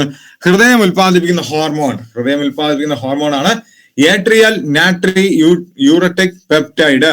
ശരീരത്തിലെ കൊഴുപ്പ്, സോഡിയം, പൊട്ടാസ്യം അവരുടെ മെയിൻറ്റെയിൻ ചെയ്യണം അല്ലെ? ആ ഒരു സമതുലിതാവസ്ഥ നിയന്ത്രിക്കലാണ് ഏത്? Atrial പെപ്റ്റൈഡിന്റെ function. ഓക്കെ, നിങ്ങൾ ഇനി കുറച്ചുകൂടെ ഒന്ന് ശ്രദ്ധിച്ചിരിക്കുക. മനസ്സിലായില്ലേ? കുറച്ചുകൂടെ ശ്രദ്ധിച്ചിരിക്കുക. കാര്യം ഇനി പഠിക്കാൻ പോകുന്നതെന്ന് പറഞ്ഞാൽ ഈ ബൈകസ്പിഡ്, ട്രൈകസ്പിഡ്, സെപ്റ്റൽ വാൽവ്, അങ്ങനെ കുറച്ച് സംഭവങ്ങളൊക്കെയാണ്. കുറച്ചുകൂടെ നന്നായിട്ട് ശ്രദ്ധിച്ചിരിക്കുക. എന്തെങ്കിലും ഡൗട്ട് തോന്നുകയാണെങ്കിൽ അപ്പൊ തന്നെ ചോദിക്കുക കേട്ടോ. ആ പോയിന്റ് എന്ത് ചെയ്യാം? റിപ്പീറ്റ് ചെയ്ത് തരാം. ഹൃദയം 1 മാർക്കാണ്, പഠിച്ചിട്ട് തന്നെ പോണം. അപ്പൊ അതുകൊണ്ട് ഹൃദയത്തിൽ നിന്ന് രക്തം വഹിക്കുന്ന, അതായത് നമ്മുടെ ശരീരത്തില് ഹൃദയത്തിന്റെ ഫംഗ്ഷൻ എന്ന് പറഞ്ഞാൽ ബ്ലഡ് പമ്പ് ചെയ്യുക എന്നുള്ളത് കൊണ്ട്, പിന്നെ ഈ ലങ്സിലേക്ക് ബ്ലഡ് പമ്പ് ചെയ്ത്, ലങ്സിലേക്ക് അശുദ്ധ രക്തം പമ്പ് ചെയ്ത് അതിനെ നല്ല രക്തമാക്കി മാറ്റി അതിനെ തിരിച്ച് നമ്മുടെ ശരീരത്തിന്റെ പല ഭാഗത്തേക്കും എത്തിക്കുക എന്നുള്ളതാണ്. അതായത് ശുദ്ധരക്തം നമ്മുടെ ശരീരത്തിന്റെ പല ഭാഗത്തേക്കും എത്തിക്കുക എന്നുള്ളതാണ് ഹൃദയത്തിന്റെ മെയിൻ ഫംഗ്ഷൻ. അപ്പോ ഹൃദയത്തിൽ നിന്ന് ഹൃദയം എന്ത് ചെയ്യും? ആ ഹൃദയത്തിനകത്ത് വരുന്ന ശുദ്ധരക്തം പുറത്തേക്ക് കളയും, ശുദ്ധരക്തം പുറത്തേക്ക് വിടും. അങ്ങനെ ഹൃദയത്തിൽ നിന്ന് ശുദ്ധരക്തം വഹിക്കുന്ന അല്ലെങ്കിൽ ഓക്സിജനേറ്റഡ് രക്തം വഹിക്കുന്ന കുഴലുകളാണ് എന്ത് പറയുന്നത്? ആർട്ടറി അല്ലെങ്കിൽ ധമനി എന്ന് പറയുന്നത്. ഹൃദയത്തിൽ നിന്ന് ഓക്സിജനേറ്റഡ് ആയിട്ടുള്ള രക്തം വഹിക്കുന്ന കുഴലുകളാണ് ആർട്ടറി അല്ലെങ്കിൽ ധമനി. ഇവ എപ്പോഴും നമ്മുടെ സ്കിന്നിന്റെ അടിയിലല്ല ലൊക്കേറ്റ് ചെയ്തിരിക്കുന്നത്, കുറച്ചുകൂടെ താഴ്ചയിലായിരിക്കും ഈ ആർട്ടറി ഒക്കെ ലൊക്കേറ്റ് ചെയ്തിരിക്കുന്നത്. ഓക്കെ, അടുത്ത് അശുദ്ധ രക്തം ഹൃദയത്തിലേക്ക് രക്തം എത്തിക്കുന്ന എന്താണ്? ഹൃദയത്തിലേക്ക് രക്തം എത്തിക്കുന്ന, ഹൃദയത്തിലേക്ക് എത്തിക്കുക എന്ന് പറഞ്ഞാൽ നമ്മുടെ ശരീരത്തിന്റെ നാനാ ഭാഗത്തു നിന്ന് അശുദ്ധമായ രക്തം എത്തിക്കുക, അല്ലെങ്കിൽ കാർബൺ ഡൈ ഓക്സൈഡിന്റെ എമൗണ്ട് കൂടുതലുള്ള രക്തം എത്തിക്കുക. അങ്ങനെ എത്തിക്കുന്ന ആളാണ് വെയിൻ. അങ്ങനെ എത്തിക്കുന്ന ആളാണ് വെയിൻ അല്ലെങ്കിൽ സിരകൾ. ഓക്കെ, അങ്ങനെ അശുദ്ധ രക്തം എത്തിക്കുന്ന ആളാണ് വെയിൻ അല്ലെങ്കിൽ സിരകൾ. ഇനിയാണ് ഇതിനകത്ത് നമുക്ക് തെറ്റിപ്പോകുന്ന ഒരു ഐറ്റം വരുന്നത് അല്ലെ? അശുദ്ധ രക്തം വഹിക്കുന്ന ഒരേ ഒരു ധമനി ഏതൊന്ന് അല്ലെ? അപ്പോ ധമനികളുടെ മെയിൻ ഫംഗ്ഷൻ, ധമനി അല്ലെങ്കിൽ ആർട്ടറി, അതിന്റെ മെയിൻ ഫംഗ്ഷൻ എന്ന് പറഞ്ഞാൽ എപ്പോഴും ശുദ്ധ രക്തം വഹിക്കുക എന്നത് തന്നെയാണ്. പക്ഷെ ഇവിടത്തെ ചോദ്യം അതല്ല. അശുദ്ധ രക്തം വഹിക്കുന്ന ഒരേ ഒരു ധമനി ഏതെന്നാണ് ചോദ്യം. മനസ്സിലായില്ലേ? അങ്ങനെ ചോദിക്കുന്ന ചോദ്യത്തിന്റെ ഉത്തരം കണ്ടുപിടിക്കാൻ വളരെ എളുപ്പമാണ്. ഓപ്ഷനിൽ ധമനി എന്ന് പറയുന്ന ഓപ്ഷൻ നോക്കുക. ധമനി നോക്കുക. ആ ധമനി എന്ന് പറയുന്നതിന്റെ തൊട്ട് മുന്നിലായിട്ട് ശ്വാസകോശം, നമ്മുടെ സ്പോഞ്ച് പോലെയുള്ള ശ്വാസകോശം എന്ന വാക്ക് എവിടെ കിടപ്പുണ്ടോ അതാണ് അതിന്റെ ഉത്തരം. പറഞ്ഞത് മനസ്സിലായില്ലെങ്കിൽ ഒന്നുകൂടെ പറഞ്ഞുതരാം. അശുദ്ധ രക്തം വഹിക്കുന്ന ഒരേ ഒരു ധമനി എന്ന് ചോദിച്ചാൽ ശ്വാസകോശ ധമനി അല്ലെ? അപ്പൊ ധമനികളുടെ മെയിൻ ഫംഗ്ഷൻ എന്ന് പറഞ്ഞാൽ എന്താണ്? ശുദ്ധ രക്തം വഹിക്കുക എന്നുള്ളതാണ്. പക്ഷെ അശുദ്ധമായ രക്തം വഹിക്കുന്ന ഒരേ ഒരു ധമനി ഏതെന്ന് ചോദിച്ചാൽ അതേതാണ്? ആ ധമനി എന്ന് പറയുന്നതിന് തൊട്ടു മുമ്പ് ശ്വാസകോശം എന്ന വാക്കൂടെ കാണും. ശ്വാസകോശ ധമനി, അത്രേ മാത്രമേ ഉള്ളൂ. ഇനി തിരിച്ചു വരും. ഇതിന്റെ കോൺട്രാഡിക്ടറി ആയിട്ട് വരുന്ന ചോദ്യം ഇതാണ്. സിര എന്തുവാ? എപ്പോഴും അശുദ്ധമായ രക്തമാണ് സിര വഹിക്കുന്നത്. പക്ഷേ ശുദ്ധരക്തം വഹിക്കുന്ന സിര ഏതെന്ന്, അതാണ് കോൺട്രാഡിക്ടറി ചോദ്യം. ശുദ്ധരക്തം വഹിക്കുന്ന സിര ഏതെന്ന് ചോദിച്ചാൽ ആ സിര എന്ന് എഴുതിയിരിക്കുന്ന വാക്കിന്റെ തൊട്ടു മുമ്പ് ശ്വാസകോശ സിര, എന്താണ്? ശ്വാസകോശം എന്ന വാക്കൂടെ അങ്ങ് ചേർത്താൽ മാത്രം മതി. ഇനി അടുത്ത ചോദ്യം, ശ്വാസകോശത്തെ പറ്റിയുള്ള പഠനം എന്താ? പറയാമോ? ശ്വാസകോശത്തെ പറ്റിയുള്ള പഠനം പറയട്ടെ. തെറ്റാണ്. ശ്വാസകോശത്തെ പറ്റിയുള്ള പഠനം പ്ലൂറോളജിയാണ്. ശ്വാസകോശത്തെ പറ്റിയുള്ള പഠനം പ്ലൂറോളജിയാണ്. പ്ലൂറോളജി എന്ന് പറഞ്ഞു, നമ്മൾ പറഞ്ഞു ശ്വാസകോശം എന്താണ്? ഇരട്ട സ്ഥലം. ശ്വാസകോശം പ്ലൂറ. ശ്വാസകോശത്തിന്റെ പുറത്ത് പ്ലൂറ ഉണ്ട്. പ്ലൂറ എന്ന് പറഞ്ഞാൽ എന്താണ്? ഇരട്ട സ്ഥലമുള്ള മെംബ്രെയിൻ ആണ്. അപ്പോ ശ്വാസകോശത്തെ പറ്റിയുള്ള പഠനമാണ് പ്ലൂറോളജി. ശ്വാസകോശത്തെയും ശ്വാസനാളികളെയും ബാധിക്കുന്ന രോഗം, ശ്വാസകോശത്തെയും ശ്വാസനാളികളെയും ഉൾപ്പെടെ ബാധിക്കുന്ന രോഗങ്ങളും അതിനെയും പറ്റി എല്ലാം ഉള്ള പഠനമാണ് പൾമനോളജി. മനസ്സിലായല്ലേ? ശ്വാസകോശമാണെങ്കിൽ പ്ലൂറോളജി, ശ്വാസകോശത്തെയും അതിനോടനുബന്ധിച്ച് നിൽക്കുന്ന രോഗങ്ങളെയും ശ്വാസനാളികളെയും എല്ലാം പഠിക്കുന്നതിന്റെ പേരാണ് പൾമനോളജി. ഇത് കൺഫ്യൂസിംഗ് ആയിട്ട് വന്നാൽ 90% പേര് തെറ്റിക്കുന്ന ഒരു ഐറ്റമാണ്. അതുകൊണ്ട് കുറച്ചൊന്ന് ശ്രദ്ധിച്ചു വെക്കുക, ഇമ്പോർട്ടന്റ് ആണ്. ഓക്കെ, അപ്പൊ ഒന്നുകൂടെ, പൾമണറി ആർട്ടറി അഥവാ ശ്വാസകോശ ധമനി എന്ന് പറഞ്ഞാൽ എന്താണ്? ധമനി എന്ന് പറഞ്ഞാൽ എന്താണ്? അശുദ്ധ രക്തം വഹിക്കുന്നു. ശ്വാസകോശ ധമനി അല്ലെങ്കിൽ പൾമണറി ആർട്ടറി അശുദ്ധ രക്തം വഹിക്കുന്നു. ഇനി ശുദ്ധരക്തം വഹിക്കുന്ന ഒരേ ഒരു സിരയാണ് ശ്വാസകോശ സിര അല്ലെങ്കിൽ പൾമണറി വെയിൻ. അടുത്തത്, ഹൃദയപേശികൾക്ക് ആവശ്യമായ രക്തം നൽകുന്നത് ഇടതും വലതുമായ രണ്ട് കൊറോണറി ധമനികൾ വഴിയാണ്. അപ്പോ ഹൃദയപേശികൾക്കും എന്ത് വേണം? രക്തം വേണം അല്ലേ? ഹൃദയപേശികൾക്കും രക്തം വേണം.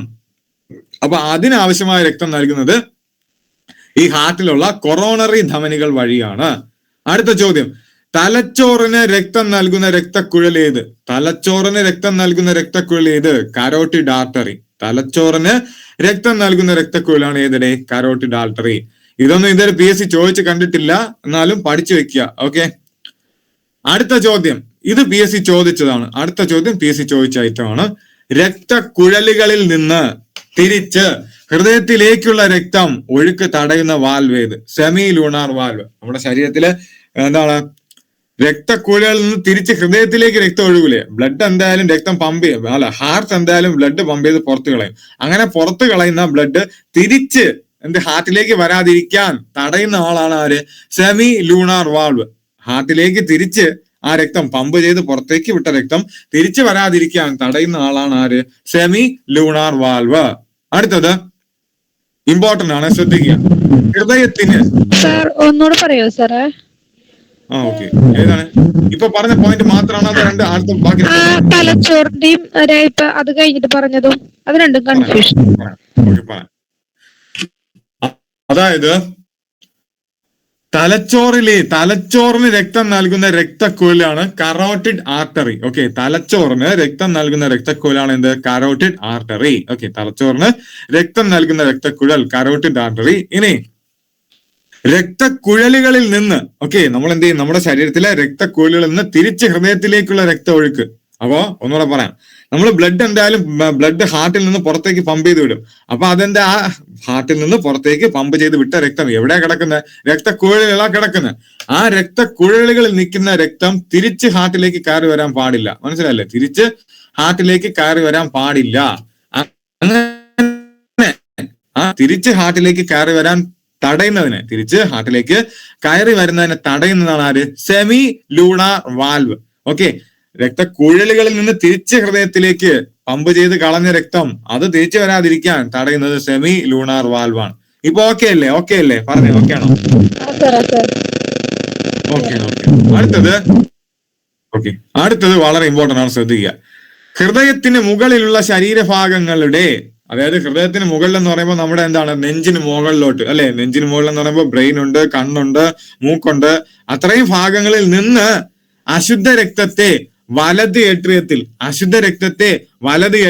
ഏട്രിയം എന്ന് പറഞ്ഞാൽ ഹൃദയത്തിന്റെ മുകളിലുള്ള അറയാണ് ഏട്രിയം. ഓക്കെ, ഏട്രിയം എന്ന് പറഞ്ഞാൽ എന്താണ്? ഹൃദയത്തിന്റെ മുകളിലുള്ള അറയാണ് എന്തോന്ന്? ഏട്രിയം. ഓക്കെ, അപ്പൊ ആ അശുദ്ധ രക്തം എത്തുന്നത് എവിടെയായിരിക്കും? ഹൃദയത്തിന്റെ വലത് ഭാഗത്താണ് അശുദ്ധ രക്തം എത്തുന്നത്. ആ പോയിന്റ് ഡീറ്റെയിൽ ആയിട്ട് ഇനിയും പറയും, അതിനുമ്പ് ഒന്നുകൂടെ പറയണതാണ്. ഹൃദയത്തിൽ അശുദ്ധ രക്തം എത്തുന്നത് എവിടെയെന്ന് ചോദിച്ചാൽ അത് എവിടെയാണ്? ഏട്രിയം, വലത് ഏട്രിയം. ഓക്കെ, വലത് സൈഡിലാണ് ഹൃദയത്തിൽ അശുദ്ധ രക്തം എത്തുന്നത്. ഓക്കെ, വലത് സൈഡിലാണ് ഹൃദയത്തിലെ അശുദ്ധ രക്തം എപ്പോഴും എത്തുന്നത്. അപ്പോ ഹൃദയത്തിന് മുകളിലുള്ള ശരീരഭാഗങ്ങളിലെ അശുദ്ധ രക്തം വലത് ഏട്രിയത്തിൽ എത്തിക്കുന്നതാണ് ആര്? ഊർധ്വ മഹാസിര അല്ലെങ്കിൽ സുപ്പീരിയർ വെനക്കാവ. ഇതിന്റെ പേര് സുപ്പീരിയർ വെനക്കാവ എന്നാണ്. ഭയങ്കര ഒരു സംഭവം, വലിയൊരു സംഭവമാണ് പേരെന്നൊക്കെ തോന്നും. പക്ഷെ ഈ ഹൃദയത്തിന്റെ മുകളിൽ എത്ര അത്രയും ലെങ്ത് എത്ര ഉണ്ടെന്ന് നമുക്കറിയാം. നമ്മുടെ ഹൃദയത്തിന്റെ മുകളിൽ നിന്ന് നമ്മളൊന്ന് ജസ്റ്റ് മുകളിലോട്ട് മെഷർ ചെയ്താൽ കൂടിപ്പോയാൽ ഒരു 2 അടി കാണും. മനസ്സിലല്ലേ? കൂടിപ്പോയാൽ എന്ത് കാണും? ഒരു 2 അടി നീളമേ കാണും. ഇനി അപ്പൊ അതെന്താണ്?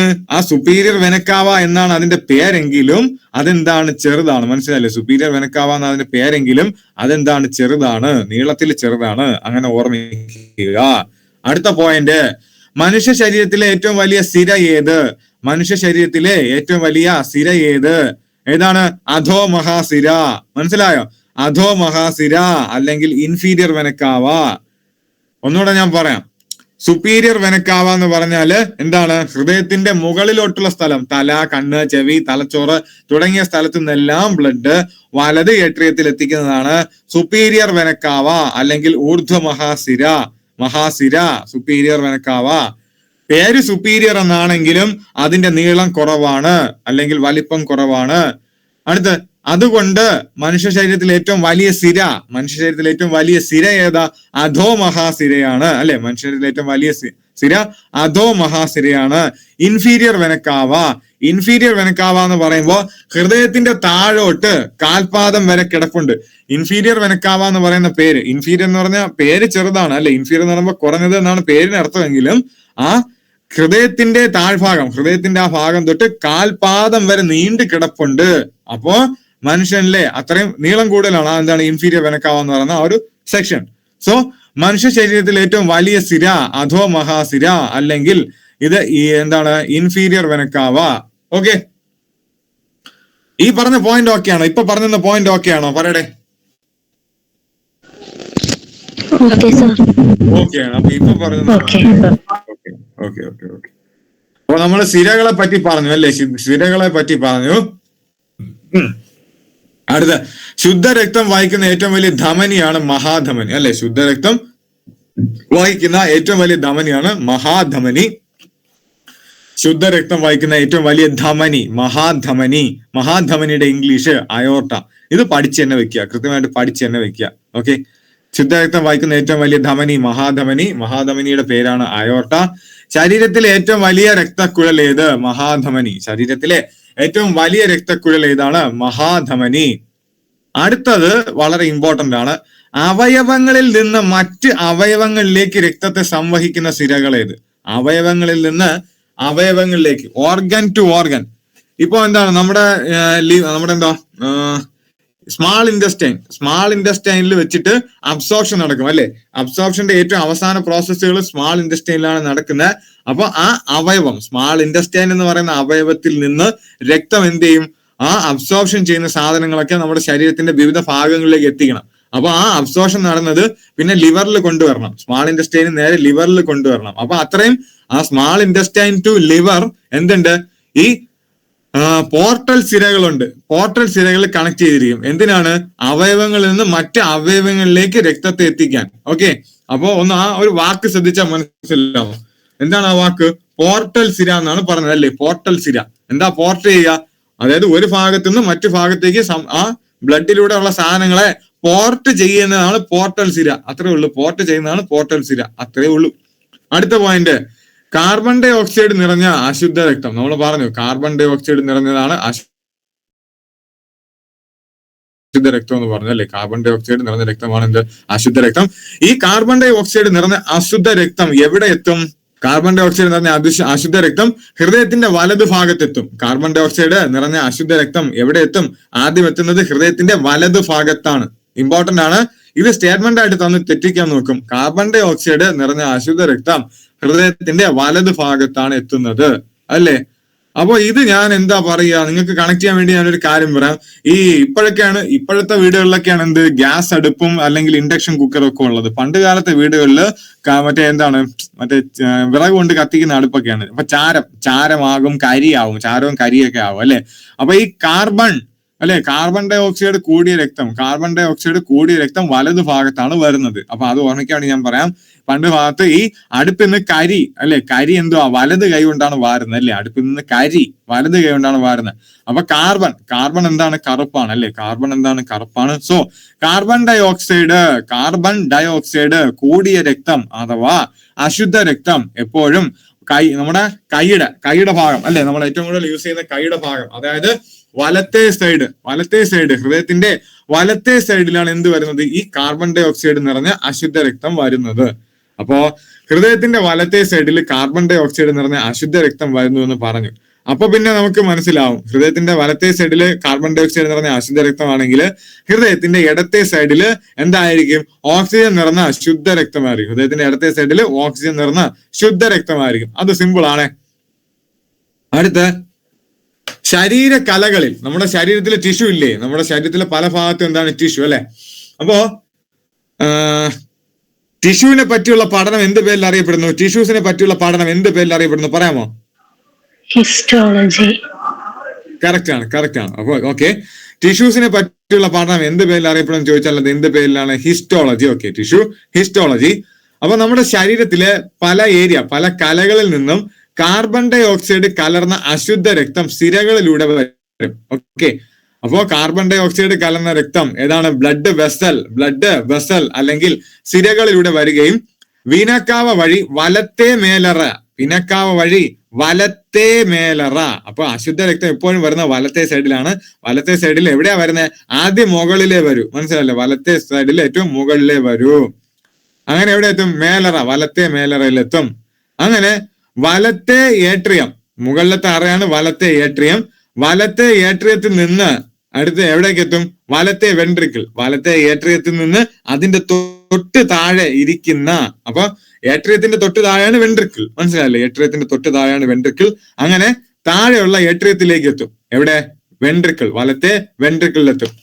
ഓക്കെ, തുടർന്ന് ശ്വാസകോശ ധമനി അല്ലെങ്കിൽ പൾമണറി ആർട്ടറി വഴി അശുദ്ധ രക്തം ശുദ്ധീകരണത്തിനായി എവിടെ പോകുന്നു? നമ്മുടെ ശ്വാസകോശത്തിലേക്ക് എത്തുന്നു. എന്താണ്? ശ്വാസകോശ ധമനി വഴി പൾമണറി ആർട്ടറി വഴി അശുദ്ധ രക്തം ശുദ്ധീകരണത്തിനായി ശ്വാസകോശത്തിലെത്തുന്നു. നമ്മൾ നേരത്തെ പറഞ്ഞു അശുദ്ധ രക്തം വഹിക്കുന്ന ഒരേ ഒരു ധമനി ഏതെന്ന് പറഞ്ഞു. ശ്വാസകോശ ധമനിയാണ്. അപ്പോ എന്താണ് ആ പോയിന്റ്? ഒന്നുകൂടെ റിപ്പീറ്റ് ചെയ്യാം. എന്താണ്?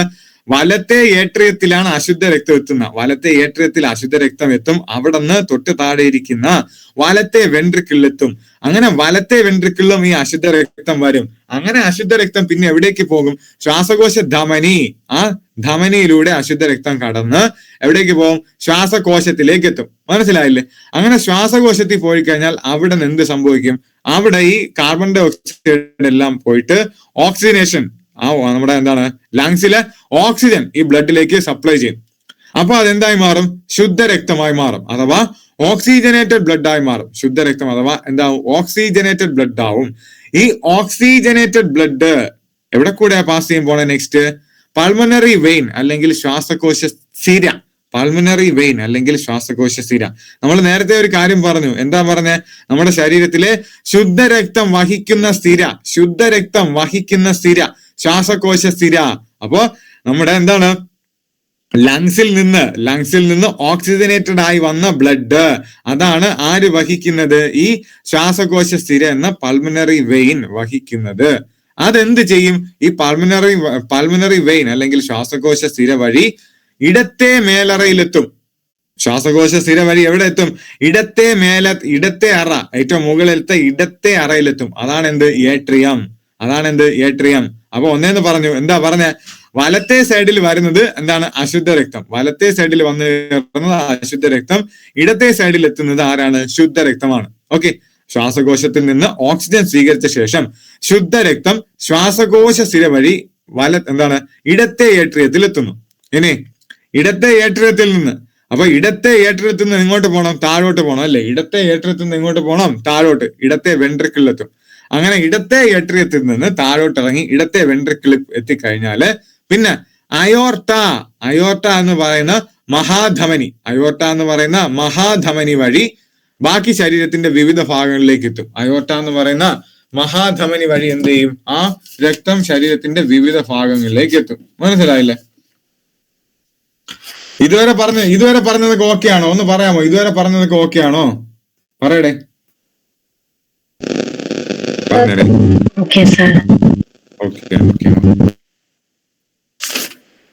ഓക്കെ. അങ്ങനെയാണെങ്കിൽ നമ്മുടെ ഓക്കെ ഇടത്തെ നമ്മുടെ എന്താണ് നമ്മുടെ ഈ ഒരു മിനിറ്റ് ഇടത്തെ ഔറിക്കിൽ നിന്ന് ഇടത്തെ വെൻട്രിക്കിളിലേക്ക് രക്തം ഒഴുകി ഇറങ്ങി അല്ലെ? ഇടത്തെ ഔറിക്കിൽ നിന്ന് ഇടത്തെ വെൻട്രിക്കിളിലേക്ക് രക്തം ഒഴുകി ഇറങ്ങി. എന്നിട്ട് തിരിച്ചു കയറി പോകാതിരിക്കാൻ അവിടെ ഒരു ലെയർ ഓഫ് ഇത് കാണും. ഒരു സെപ്പറേറ്റിംഗ് സ്ഥലം കാണും. അതിന്റെ പേരാണ് ബൈകസ്പിഡ് വാൽവ്. മനസ്സിലായല്ലേ? എന്താണ് ബൈകസ്പിഡ് വാൽവ്? ഇടത്തെ ഔറിക്കിൽ നിന്ന് ഇടത്തെ വെൻട്രിക്കിളിലേക്ക് രക്തം ഒഴുകി ഇറങ്ങിയതിനു ശേഷം തിരിച്ചു കയറി പോകാതിരിക്കാനാണ് ആര്? Bicuspid valve. ഓക്കെ.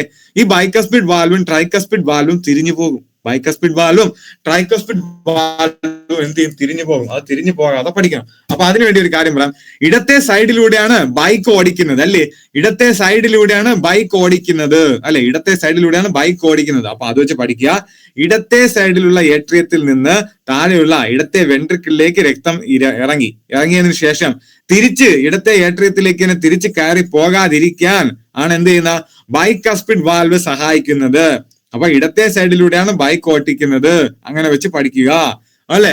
ഇനി ബൈകസ്പിഡ് വാൽവിന്റെ ബൈകസ്പിഡ് വാൽവിന്റെ മലയാളം പേരാണ് ദ്വിതല വാൾവ്. ബൈകസ്പിഡ് വാൽവിന്റെ മലയാളം പേരാണ് എന്ത്? ദ്വിതല വാൾവ്. ഓക്കെ. ഇനി വലത്തെ സൈഡിലെ കാര്യമാണ് പറയുന്നത്. അപ്പോ ഇടത്തെ സൈഡിലുള്ളത് ബൈകസ്പിഡ് വാൽവാണ്. ഇടത്തെ സൈഡിൽ കൂടെയാണ് ബൈക്ക് ഓടിക്കുന്നത്. ആ ഒരു കാര്യം വെച്ച് അത് കംപ്ലീറ്റ് പഠിച്ചു കഴിഞ്ഞു. ഇനി ഇടത്തെ വേട്രിയം അല്ലെ? ഇടത്തെ വെൻട്രിക്കിൾ നിന്ന് ഓക്കെ. അപ്പൊ ഇടത്തെ ഏട്രിയത്തിൽ നിന്നും ഇടത്തെ വെൻട്രിക്കിളിലെത്തും. വലത്തെ ഏട്രിയത്തിൽ നിന്നും വലത്തെ വെൻട്രിക്കിൾ രക്തം എത്തൂലേ? വലത്തെ ഏട്രിയത്തിൽ നിന്ന് എന്ത് ചെയ്യും? രക്തം വലതെ വെൻട്രിക്കിളിലെത്തും. ഓക്കെ. വലത് ഏട്രിയത്തിൽ നിന്ന് വലത് വെൻട്രിക്കിളിലെത്തും. അവിടെ നിന്ന് തിരിച്ചു കയറി പോകാതിരിക്കാൻ ആ വലത് ഏട്രിയത്തിൽ നിന്ന് വലത് വെൻട്രിക്കിളിലെത്തിയ രക്തം അവിടെ നിന്ന് തിരിച്ച് വലത് ഏട്രിയത്തിലേക്ക് കയറി പോകാതിരിക്കാനാണ് എന്ത്? ട്രൈകസ്പിഡ് വാൽവ് അഥവാ ത്രിതല വാൽവ്. എന്തായാലും ബൈക്കസ്പിഡ് വാൽവ് ഇടത്തെ സൈഡിൽ കൂടെയാണ് ബൈക്ക് ഓടിക്കേണ്ടത്. അപ്പൊ ബൈക്കസ്പിഡ് വാൽവ് നമ്മൾ പഠിച്ചു. ഇടത്തെ ഏട്രിയത്തിൽ നിന്ന് ഇടത്തെ വെൻട്രിക്കിളിലേക്ക് രക്തം ഒഴുകിയിറങ്ങുകയും തിരിച്ച് കയറി പോകാതിരിക്കുകയും ചെയ്യാൻ സഹായിക്കുന്നത് ബൈക്കസ്പിഡ് വാൽവ് അല്ലെങ്കിൽ ദ്വിതല വാൽവ്. അത് പഠിച്ചാൽ തന്നെ മറ്റത് സെറ്റാണ്. അതുകൊണ്ട് അത് പേടിക്കേണ്ട കാര്യമില്ല. ഓക്കെ, അടുത്തത് ഹൃദയം സങ്കോചിക്കുമ്പോൾ ഉണ്ടാകുന്ന മർദ്ദത്തെ എന്ത് വിളിക്കും? സിസ്റ്റോളിക് പ്രഷർ അല്ലെ. ഹൃദയം സങ്കോചിക്കുമ്പോൾ ഉണ്ടാകുന്ന മർദ്ദമാണ് സിസ്റ്റോളിക് പ്രഷർ. അങ്ങനെ ഈ സിസ്റ്റോളിക് പ്രഷർ എത്രയാണെന്ന് ചോദിച്ചാൽ 120 ആണ് അല്ലെ. സിസ്റ്റോളിക് പ്രഷർ എത്രയാണെന്ന് ചോദിച്ചാൽ അത് 120 ആണ്. ഇനി ഹൃദയം വിശ്രമിക്കുന്ന അവസ്ഥ, ഹൃദയം റെസ്റ്റ് ചെയ്യും, അതാണ് എന്ത്? ഡയസ്റ്റോളിക്. ഹൃദയം റെസ്റ്റ് ചെയ്യുന്ന അവസ്ഥ, അതാണ് എന്ത്? ഡയസ്റ്റോളിക്. അപ്പൊ ഡയസ്റ്റോളിക് പ്രഷർ എത്രയാണെന്ന് ചോദിച്ചാൽ അത് 80 ആണ്. ഡയസ്റ്റോളിക് പ്രഷർ 80 ആണ്. ഇനി നമ്മുടെ ശരീരത്തിന്റെ ബ്ലഡ് പ്രഷർ എത്ര എന്ന് ചോദിച്ചാൽ ഓപ്ഷനില് 80/120 മില്ലിമീറ്റർ പെർ മെർക്കുറി കാണും, 120 ബാർ മില്ലിമീറ്റർ പെർ മെർക്കുറി കാണും. ഓക്കെ, 80/120 മില്ലിമീറ്റർ പെർ മെർക്കുറിയും കാണും, 120/80 മില്ലിമീറ്റർ പെർ മെർക്കുറിയും കാണും. അപ്പൊ ഏതെഴുതും? ഏതായിരിക്കും നിങ്ങളുടെ ഉത്തരം? പറയാമോ? 120/80. കറക്റ്റ് ആണ്. ഓക്കെ, 120/80 ആണ്. 120/80 മില്ലിമീറ്റർ പെർ മെർക്കുറിയാണ് എന്ത്? നമ്മുടെ ശരീരത്തിന്റെ ബ്ലഡ് പ്രഷർ. അപ്പൊ ഈ സിസ്റ്റോളിക് പ്രഷർ എന്ന് പറയുന്നതും ഡയസ്റ്റോളിക് പ്രഷർ എന്ന് പറയുന്നതും കൺഫ്യൂസ് ആവുന്ന ഒരു ഐറ്റം ആണ്. അപ്പൊ ജസ്റ്റ് ഒന്ന് ഓർമ്മിക്കുക, ജസ്റ്റ് ഇങ്ങനെ ഓർമ്മിച്ചാൽ മതി. നിങ്ങളുടെ വീട്ടിൽ എന്തായാലും സിസ്റ്റേഴ്സ് കാണും അല്ലെ. നിങ്ങളുടെ വീട്ടിൽ എന്തായാലും പെങ്ങന്മാര് കാണും. അപ്പൊ സിസ്റ്റർ അല്ലെ, സിസ്റ്ററോട് ഒരു 120 രൂപ കടം ചോദിച്ചു എന്ന് പഠിക്കുക. സിസ്റ്ററോട് ഒരു 120 രൂപ കടമായിട്ട് ചോദിച്ചു എന്ന് പഠിക്കുക. അപ്പൊ സിസ്റ്റർ ഭയങ്കര കണ്ണുരുട്ടി ഇങ്ങനെ നോക്കും. സിസ്റ്റർ വല്ലാത്ത രീതിയിൽ പ്രഷർ കണ്ണുരുട്ടി നമ്മളെങ്ങനെ നോക്കും, നിനക്ക് വല്ല ജോലിക്കും പൊക്കൂടാ എന്ന രീതിയിൽ സിസ്റ്റർ എന്ത് ചെയ്യും? പ്രഷർ കണ്ണുരുട്ടി ഇങ്ങനെ പ്രഷറൈസ് ചെയ്ത് നമ്മളെ നോക്കും. അങ്ങനെ ഓർമ്മിക്കുക, സിസ്റ്റോളിക് പ്രഷർ എന്ന് പറഞ്ഞാൽ 120. സിസ്റ്റോളിക് പ്രഷർ എത്രയാണ്? 120. അപ്പൊ സിസ്റ്റോളിക് പ്രഷർ 120. അത് പഠിച്ചു കഴിഞ്ഞാൽ പിന്നെ ഡയസ്റ്റോളിക് പ്രഷർ തിരിഞ്ഞു പോകൂല. അപ്പൊ നമ്മള് ബ്ലഡ് പ്രഷർ എഴുതുമ്പോൾ ആദ്യം സിസ്റ്റോളിക് പ്രഷർ ആണ് എഴുതേണ്ടത്, പിന്നീടാണ് എന്ത് എഴുതേണ്ട? ഡയസ്റ്റോളിക് പ്രഷർ എഴുതേണ്ടത്. So 120/80 millimetre per mercury. അടുത്തത്, മനുഷ്യന്റെ ഹൃദയം എത്ര തവണ സ്പന്ദിക്കും? ഒരു മിനിറ്റില് മനുഷ്യ ഹൃദയം എത്ര തവണ സ്പന്ദിക്കും? 70 മുതൽ 72 വരെ. ഒരു മിനിറ്റിൽ എത്ര തവണ സ്പന്ദിക്കും? 70 മുതൽ 72 വരെയാണ് ഒരു ഹൃദയം എന്ത് ചെയ്യുന്നത്? സ്പന്ദിക്കുന്നത്. ഓക്കെ, അങ്ങനെ സ്പന്ദിക്കുന്ന അവസരത്തിൽ ഏകദേശം 70 മില്ലി ലിറ്റർ രക്തം എന്ത് ചെയ്യും? പമ്പ് ചെയ്യും. അതായത് 70 മുതൽ 72 തവണ മനുഷ്യ ഹൃദയം സ്പന്ദിക്കും. ആ അവസരത്തില് 70 ml രക്തം എന്ത് ചെയ്യുന്നു? പമ്പ് ചെയ്യുന്നു. 70 ml രക്തം പമ്പ് ചെയ്യുന്നു. ഇനി ഒരു ന്യൂബോൺ ബേബി അല്ലെങ്കിൽ നവജാത ശിശു, ഒരു നവജാത ശിശുവിന്റെ ശരീരത്തിലെ എല്ലുകളുടെ എണ്ണം എത്ര? പറയാമോ? ഒരു നവജാത ശിശുവിന്റെ ശരീരത്തിലെ എല്ലുകളുടെ എണ്ണം 300. ഓക്കെ, കറക്റ്റ് ആണ്. അപ്പൊ ഒരു നവജാത ശിശുവിന്റെ ശരീരത്തിലെ എല്ലുകളുടെ എണ്ണം 300 ആണ്.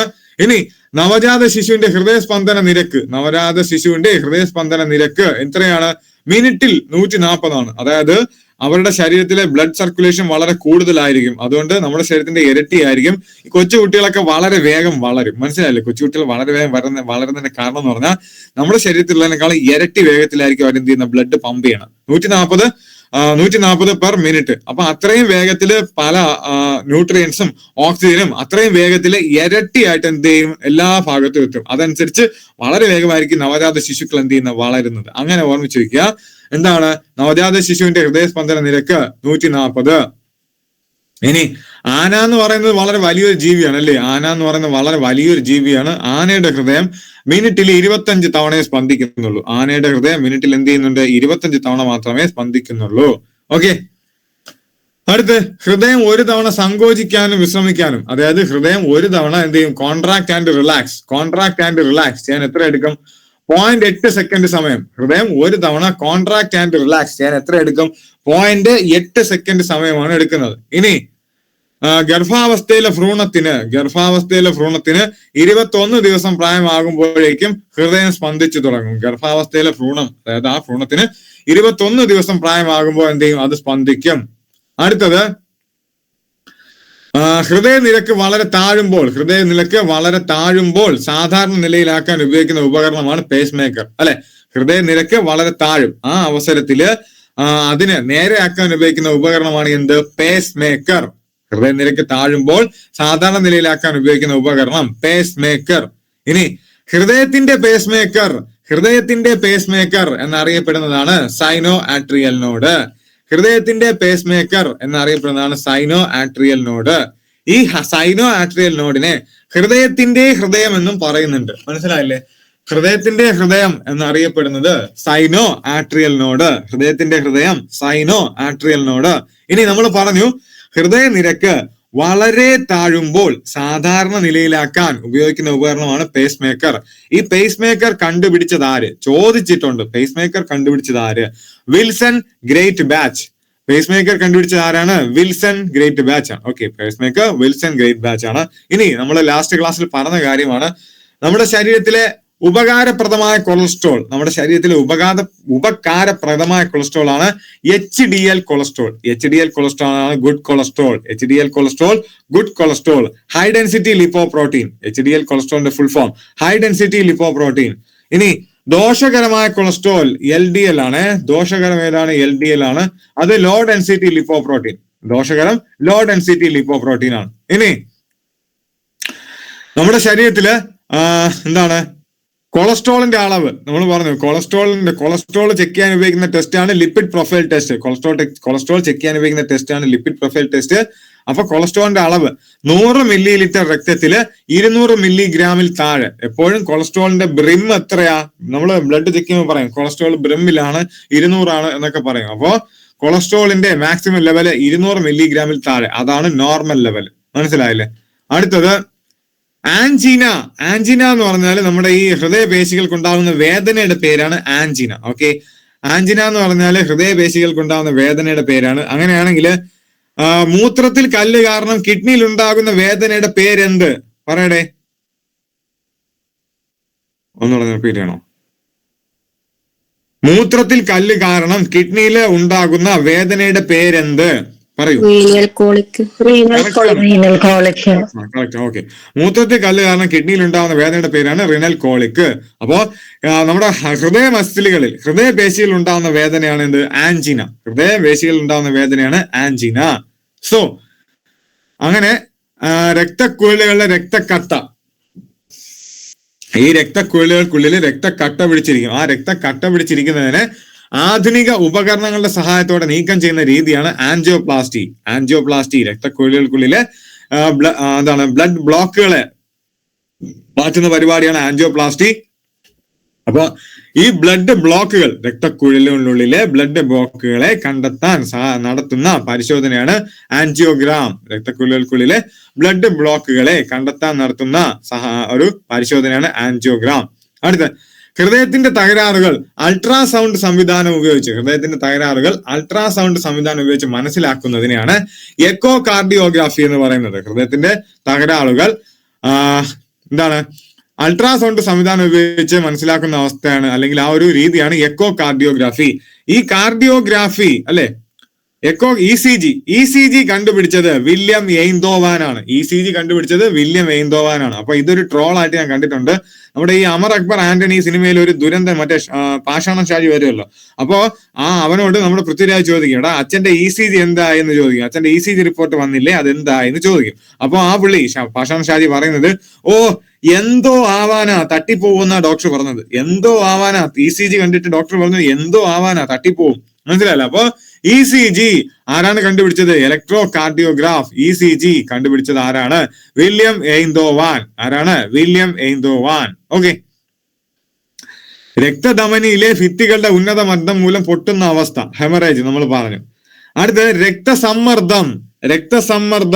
ആ രക്തസമ്മർദ്ദം അല്ലെങ്കിൽ രക്തസമ്മർദ്ദം, ബ്ലഡ് പ്രഷർ, അത് പരിശോധിക്കാൻ ഉപയോഗിക്കുന്ന ഒരു ഉപകരണമാണ് ഏത്? സ്പിഗ്മോമാനോമീറ്റർ. രക്തസമ്മർദ്ദം പരിശോധിക്കാൻ ഉപയോഗിക്കുന്ന ഉപകരണമാണ് സ്പിഗ്മോമാനോമീറ്റർ. ഇനി സ്പിഗ്മോമാനോമീറ്റർ കണ്ടുപിടിച്ചത് ആര്? Samuel Siegfried Karl Ritter. ഒരൊറ്റ പേരാണ്, മനസ്സിലായില്ലേ? ഒരൊറ്റ വ്യക്തിയുടെ പേരാണ് സാമുവൽ സിഗ്ഫ്രെഡ് കാൾ റിട്ടർ. അപ്പൊ സ്പിഗ്മോമാനോമീറ്റർ, ആ പേര് ശ്രദ്ധിക്കുക, സ്പിഗ്മോമാനോമീറ്റർ, സിഗ്ഫ്രെഡ് കാൾ റിട്ടർ. സ്പിഗ്മോമാനോമീറ്റർ, സിഗ്ഫ്രെഡ് കാൾ റിട്ടർ. അങ്ങനെ ഓർമ്മിച്ചിരുന്നാൽ മാത്രം മതി, കിട്ടും. ഓക്കെ, അങ്ങനെയാണെങ്കിൽ അടുത്ത പോർഷനിലേക്ക് പോവാം. ഓക്കെ, ശ്രദ്ധിക്കുക. ഇതും കൂടെ പഠിച്ചാലേ നമുക്ക് എന്ത് ചെയ്യുള്ളൂ, തീരുള്ളൂ. മനസ്സിലല്ലേ? ഇതും കൂടെ പഠിച്ചാലേ ഹൃദയം എന്ന് പറഞ്ഞ സാധനം തീരുള്ളൂ. ഓക്കെ, വളരെ ഇമ്പോർട്ടന്റ്. ഇത്രയും പോർഷൻ കൂടെ എന്ത് പഠിക്കാനുണ്ട്. ഓക്കെ, ഇത് കുറച്ചേ ഉള്ളൂ കേട്ടോ, വളരെ കുറച്ചേ ഉള്ളൂ സംഭവം. ശ്രദ്ധിച്ചിരിക്കുക. സാധാരണയിൽ കുറഞ്ഞ രക്തസമ്മർദ്ദം ഒരു സംഭവം എന്തായാലും ഒരു ആവറേജ് ലെവലിന് കുറയും. നോർമലിന് കുറഞ്ഞാൽ എന്താ പറയുന്നത്? ഹൈപ്പോ എന്ന് പറയും. നോർമലിന് കുറഞ്ഞാൽ നമ്മൾ എന്ത് പറയും? ഹൈപ്പോ എന്ന് പറയും. അപ്പൊ സാധാരണയിൽ കുറഞ്ഞ രക്തസമ്മർദ്ദം ഹൈപ്പോ ടെൻഷൻ. സാധാരണയിൽ കുറഞ്ഞ രക്തസമ്മർദ്ദം ഹൈപ്പോ ടെൻഷൻ. ഇനി നമ്മുടെ നിശബ്ദനായ കൊലയാളിയാണ് ഹൈപ്പർ ടെൻഷൻ, അല്ലെ? നിശബ്ദനായ കൊലയാളിയാണ് ഹൈപ്പർ ടെൻഷൻ എന്ന് പറഞ്ഞാൽ എന്താണ്? സാധാരണയിൽ കൂടുതൽ. ഹൈപ്പർ എന്ന വാക്ക് എവിടെ വന്നാലും എന്താണ്? അത് കൂടുതലാണ്. അപ്പോ സാധാരണയിൽ കൂടിയാൽ അതെന്താണ്? ഹൈപ്പർ ടെൻഷനാണ്. അത്രയും മാത്രം ഓർത്താൽ മതി. അടുത്ത് ഹൃദയമിടിപ്പ് പരിശോധിക്കാൻ ഉപയോഗിക്കുന്ന ഉപകരണമാണ് ഏത്? സ്റ്റെതസ്കോപ്പ്, അല്ലെ? നിങ്ങൾക്കറിയാം, എല്ലാരും കുട്ടിക്കാലത്തെ കണ്ടുവരുന്ന ഐറ്റമാണ് ഈ സ്റ്റെതസ്കോപ്പ്. മനസ്സിലായില്ലേ? അപ്പൊ ഹൃദയമിടിപ്പ് പരിശോധിക്കാൻ ഉപയോഗിക്കുന്നതാണ് ഏത്? സ്റ്റെതസ്കോപ്പ്. ഈ സ്റ്റെതസ്കോപ്പ് കണ്ടുപിടിച്ച വ്യക്തിയാണ് ആര്? Rene Laennec. സ്റ്റെതസ്കോപ്പ് കണ്ടുപിടിച്ചതാണ് റെനെ ലെനക്. അടുത്ത് നമ്മൾ പറഞ്ഞു എന്താണ്?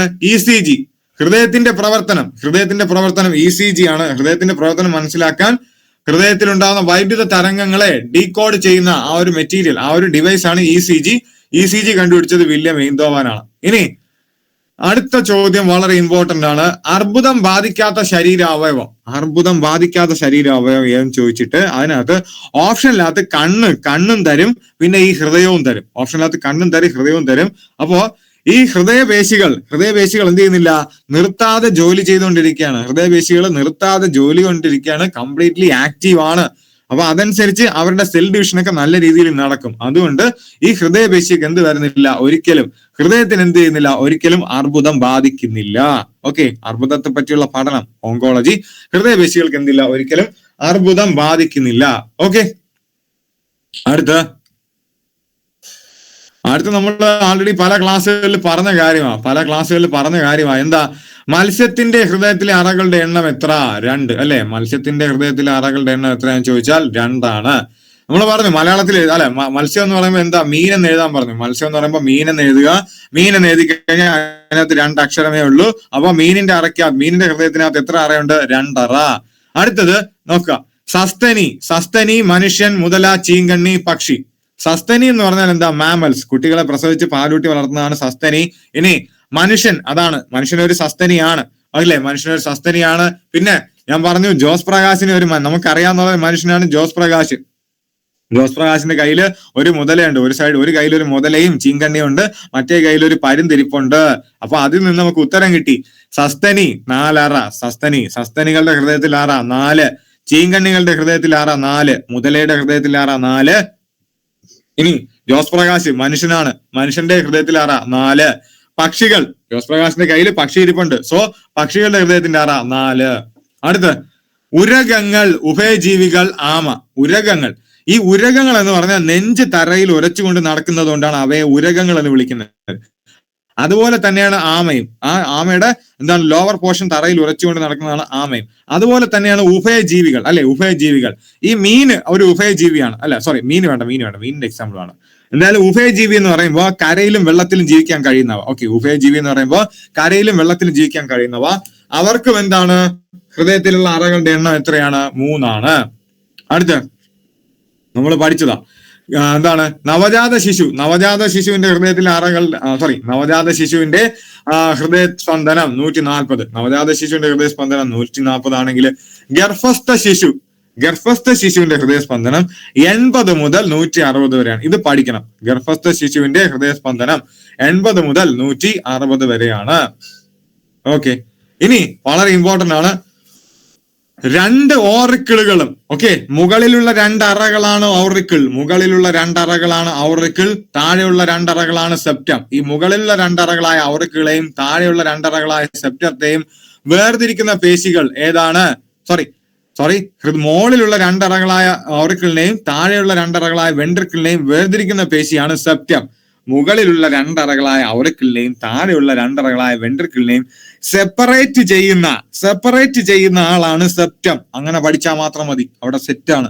അടുത്ത് ഈ അറകൾ, അതായത് നമ്മുടെ ഹൃദയത്തിലെ അറകൾ നിർമ്മിച്ചിരിക്കുന്ന ഭിത്തികൾ, ഈ ഹൃദയത്തിലെ അറകളുടെ ഭിത്തികൾ നിർമ്മിച്ചിരിക്കുന്നത് മയോകാർഡിയം എന്ന പേശികൾ കൊണ്ടാണ്. അതായത് ഔറിക്കിളും വെൻട്രിക്കിളും, അതിനകത്ത് എന്താണ് അതിന്റെ ഭിത്തികൾ നിർമ്മിച്ചിരിക്കുന്നത് എന്താണ് മയോകാർഡിയം.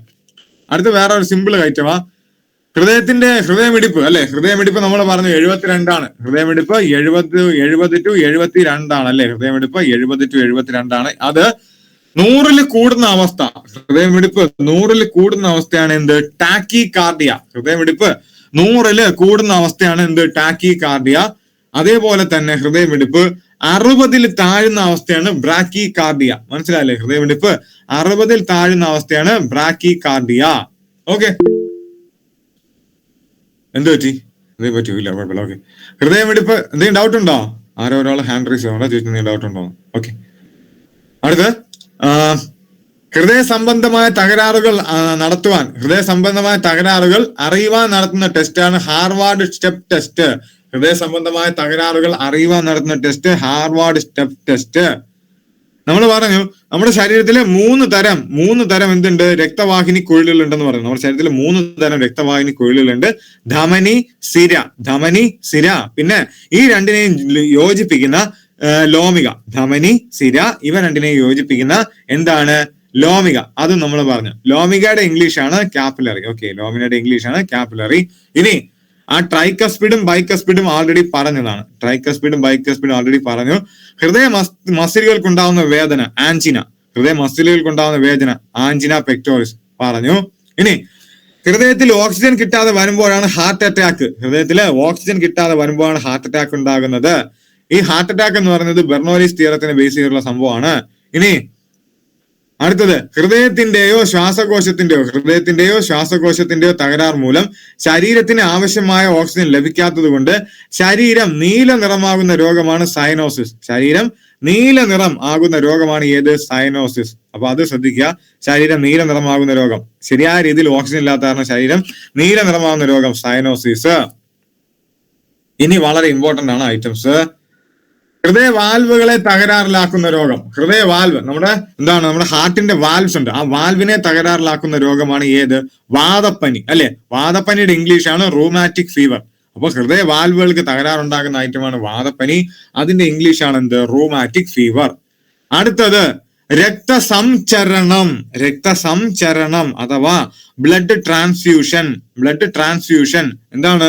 ഒരാളിൽ നിന്ന് ബ്ലഡ് എടുത്ത് മറ്റൊരു വ്യക്തിയിലേക്ക് വെക്കുന്ന പരിപാടിയാണ് ബ്ലഡ് ട്രാൻസ്ഫ്യൂഷൻ.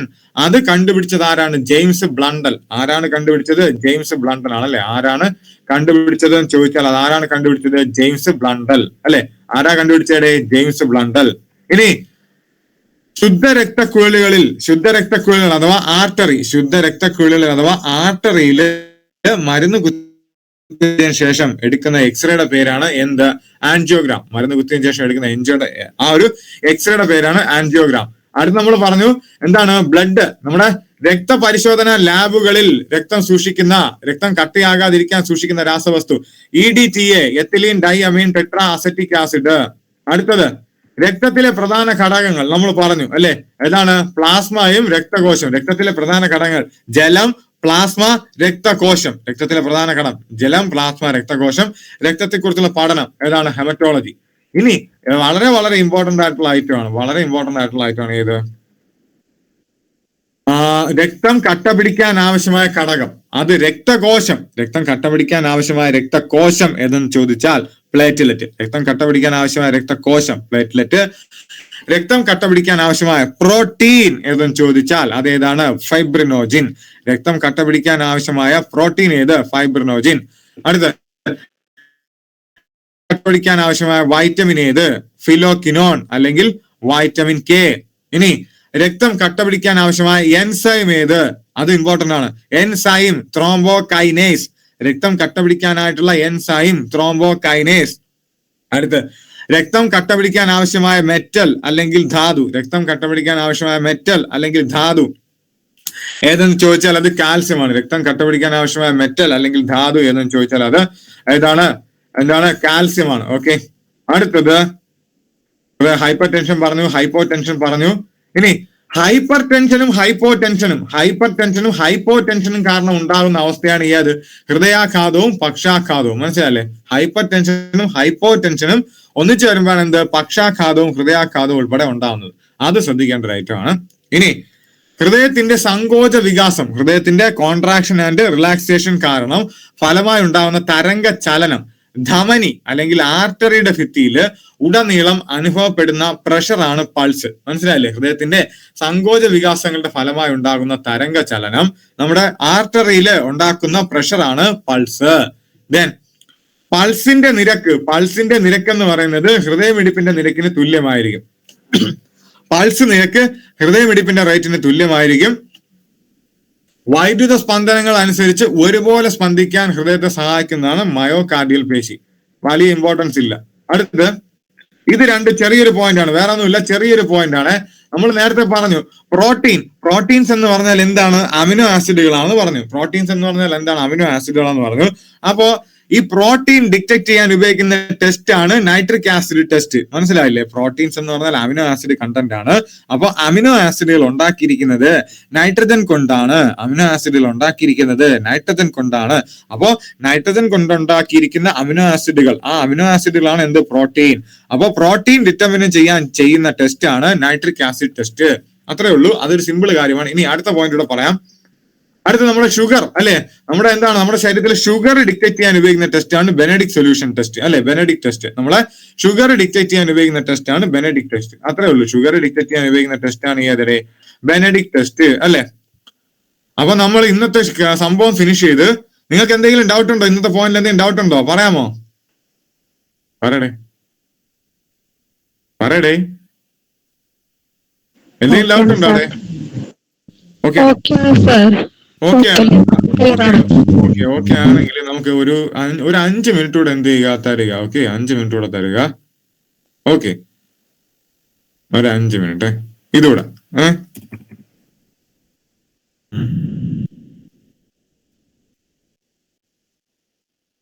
മനുഷ്യ ശരീരത്തിൽ എത്ര തരം രക്തക്കുഴലുകളുണ്ട്? ഉത്തരം പറയടേ, ഉത്തരം പറഞ്ഞേ. 3 തരം.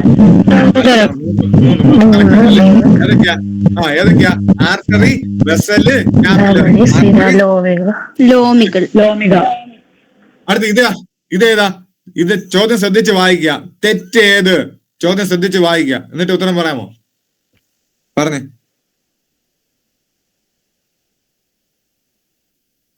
ഞാൻ വായിച്ചുതരാമേ, വേറൊന്നും വേണ്ട, ഞാൻ വായിച്ചുതരാം.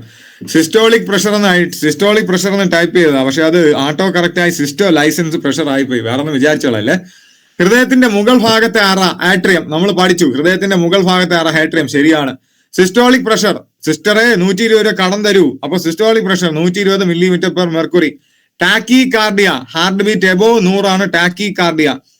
അപ്പൊ bradycardia, heart beat below 100 അല്ല, heart beat below 60 bradycardia. Blood circulation ആരാണ്? രക്തചംക്രമണം ആരാണ്? William Harvey. അപ്പോ തെറ്റേതെന്നാണ് ചോദ്യം, പറയടേ. അതെ, എല്ലാം ശരിയാണ്. ഓക്കെ, എല്ലാം ശരിയാണ്. ഇനി ഇതില് തെറ്റേതാ? പറഞ്ഞേ, ഇതില് തെറ്റേതാന്ന് പറഞ്ഞേ. ബ്ലഡ് 8.7 എന്നുള്ളതാണ് തെറ്റ്. ഓപ്ഷൻ 7.4 അല്ലേ? 7.4. കറക്റ്റ് ആണ്. ഓക്കെ, ഇതിനകത്ത് ഒരു തെറ്റല്ല, ഇതിനകത്ത് 2 തെറ്റ്. കറക്റ്റ് ആണ്, അതാണ് 2 തെറ്റുണ്ട്. അപ്പൊ ഹീമോഫീലിയ ദിനം ഏപ്രിൽ 17 കേട്ടോ. ഹീമോഫീലിയ ദിനം ഏപ്രിൽ 17. ബ്ലഡിന്റെ pH 7.4 ആണ്. ഓക്കെ, അപ്പൊ അത് കറക്റ്റ് ആയി. ഒരു തെറ്റല്ല, അബദ്ധം പറ്റിയതാ. മൊത്തത്തിൽ 2 തെറ്റുണ്ട് കേട്ടോ. അടുത്തത് ഇത് പറഞ്ഞു തന്നില്ല അല്ലേ? ഓക്കെ, ഇത് പറയാമോ? ലോക രക്തദാന ദിനം ജൂൺ 14. ഇത് ഞാൻ ഇപ്പൊ തന്നെ പറഞ്ഞു തരാം കേട്ടോ, പേടിക്കണ്ട. ലോക രക്തദാന ദിനം ജൂൺ 14 ശരിയാണ്. ലോക രക്തദാന ദിനം ജൂൺ 14 ശരിയാണ്. അൽഷിമേഴ്സ് ദിനം സെപ്റ്റംബർ 21. അൽഷിമേഴ്സ് ദിനം സെപ്റ്റംബർ 21 ശരിയാണ്. ദേശീയ രക്തദാന ദിനം ഒക്ടോബർ 10 അല്ല, ഒക്ടോബർ 1 ആണ്. ദേശീയ രക്തദാന ദിനം ഒക്ടോബർ 10 അല്ല, അത് ഒക്ടോബർ 1 ആണ് കേട്ടോ. ദേശീയ രക്തദാന ദിനം ഒക്ടോബർ 1 ആണ്. ജീവന്റെ നദി എന്നറിയപ്പെടുന്ന ഏതാണ്? രക്തം. ജീവന്റെ നദി എന്നറിയപ്പെടുന്ന ഏതാണ്? രക്തമാണ്. അപ്പൊ ഇതിനകത്ത് ദേശീയ രക്തദാന ദിനമാണ് തെറ്റ്. ദേശീയ രക്തദാന ദിനം ഒക്ടോബർ 10 അല്ല, ഒക്ടോബർ 1 ആണ്. അടുത്ത് ഇത് പറയാമോടെ? ഇത് ഉത്തരം പറയാമോ? തെറ്റേത്? ഉത്തരം പറയാമോ? പറയടേ. ബ്ലഡ് ദാനം ചെയ്യുന്നത് 300 ml. കറക്റ്റ് ആണ്. ഓക്കെ, അതാണ് തെറ്റ്. ഓക്കെ, 300 ml ആണ് എന്ത് ചെയ്യുന്നത്? ദാനം ചെയ്യുന്നത്. ഓക്കെ, 300 ml ആണ് ദാനം ചെയ്യുന്നത്. ഓക്കെ, 300 ml ആണ് ദാനം ചെയ്യുന്നത്. ഓക്കെ, അപ്പൊ ഇത്രയേ ഉള്ളൂ. ക്രിസ്ത്യൻ ബർണാഡിന്റെ ആത്മകഥയാണ് one life second life. Christian ബർണാഡിന്റെ ആത്മകഥ one life second life. ECG കണ്ടുപിടിച്ചത് വില്യം എയ്ന്തോവൻ ആണ്. ഇനി ലാസ്റ്റ് ബ്ലഡ് ദാനം ചെയ്യുന്നത് 300 ml ആണ്. ഹൃദയത്തിന്റെ വെയിറ്റ് 300 ml ആണ്. ഓക്കെ, ഇത്രയും ഓക്കെ അല്ലേടേ? ഓക്കെ അല്ലേ? ഓക്കെ. അപ്പൊ നിങ്ങൾക്ക് ബ്ലഡ് എന്ന് പറയുന്ന പോർഷനിൽ ഇനി നമുക്ക് RBC പഠിക്കാനുണ്ട്, പിന്നെ RBC, WBC, പ്ലേറ്റ്ലെറ്റ്, പിന്നെ രക്ത ഗ്രൂപ്പുകൾ അതുകൂടെ പഠിക്കാനുണ്ട് കേട്ടോ. അപ്പൊ അത്രയും കൂടെ ആയാലേ അത് കംപ്ലീറ്റ് ആവുള്ളൂ. സമയം കിട്ടാത്തതുകൊണ്ടാണ് കോഡുകൾ റെഡിയാക്കാത്ത, കുറച്ച് തിരക്കായി പോയി. അതുകൊണ്ടാണ് വീട്ടിൽ കുറച്ച് കാര്യങ്ങളൊക്കെ തിരക്കായി പോയി. അതുകൊണ്ടാണ് കോഡൊന്നും റെഡിയാക്കാത്ത. എല്ലാം കുറെയൊക്കെ എഴുതി വെച്ചിട്ടുണ്ട്, അത് കുറച്ച് ഉണ്ട്. അതെല്ലാം എന്താ വൈറസ്, ബാക്ടീരിയ, ഫംഗസ് എന്ന് പറഞ്ഞാൽ കുറെ ഉണ്ട്. അപ്പൊ അതെല്ലാം കൂടെ ആ കൂടെ കൺഫ്യൂസ് ആയിരിക്കുന്ന അവസ്ഥയിലാണ്. അതെന്തായാലും അടുത്ത ക്ലാസ്സിൽ മുമ്പ് അത് എങ്ങനെയെങ്കിലും റെഡിയാക്കി തരാൻ ശ്രമിക്കാം. അപ്പൊ ബ്ലഡ് ബാക്കിയുടെ അടുത്ത ക്ലാസ്സിൽ എന്തായാലും ഫിനിഷ് ചെയ്യാം. ഓക്കെ, താങ്ക് യു എല്ലാവർക്കും. Thank you. Okay, thank you. Thank you sir. Thank you sir. Good night. Thank you, sir. Good night.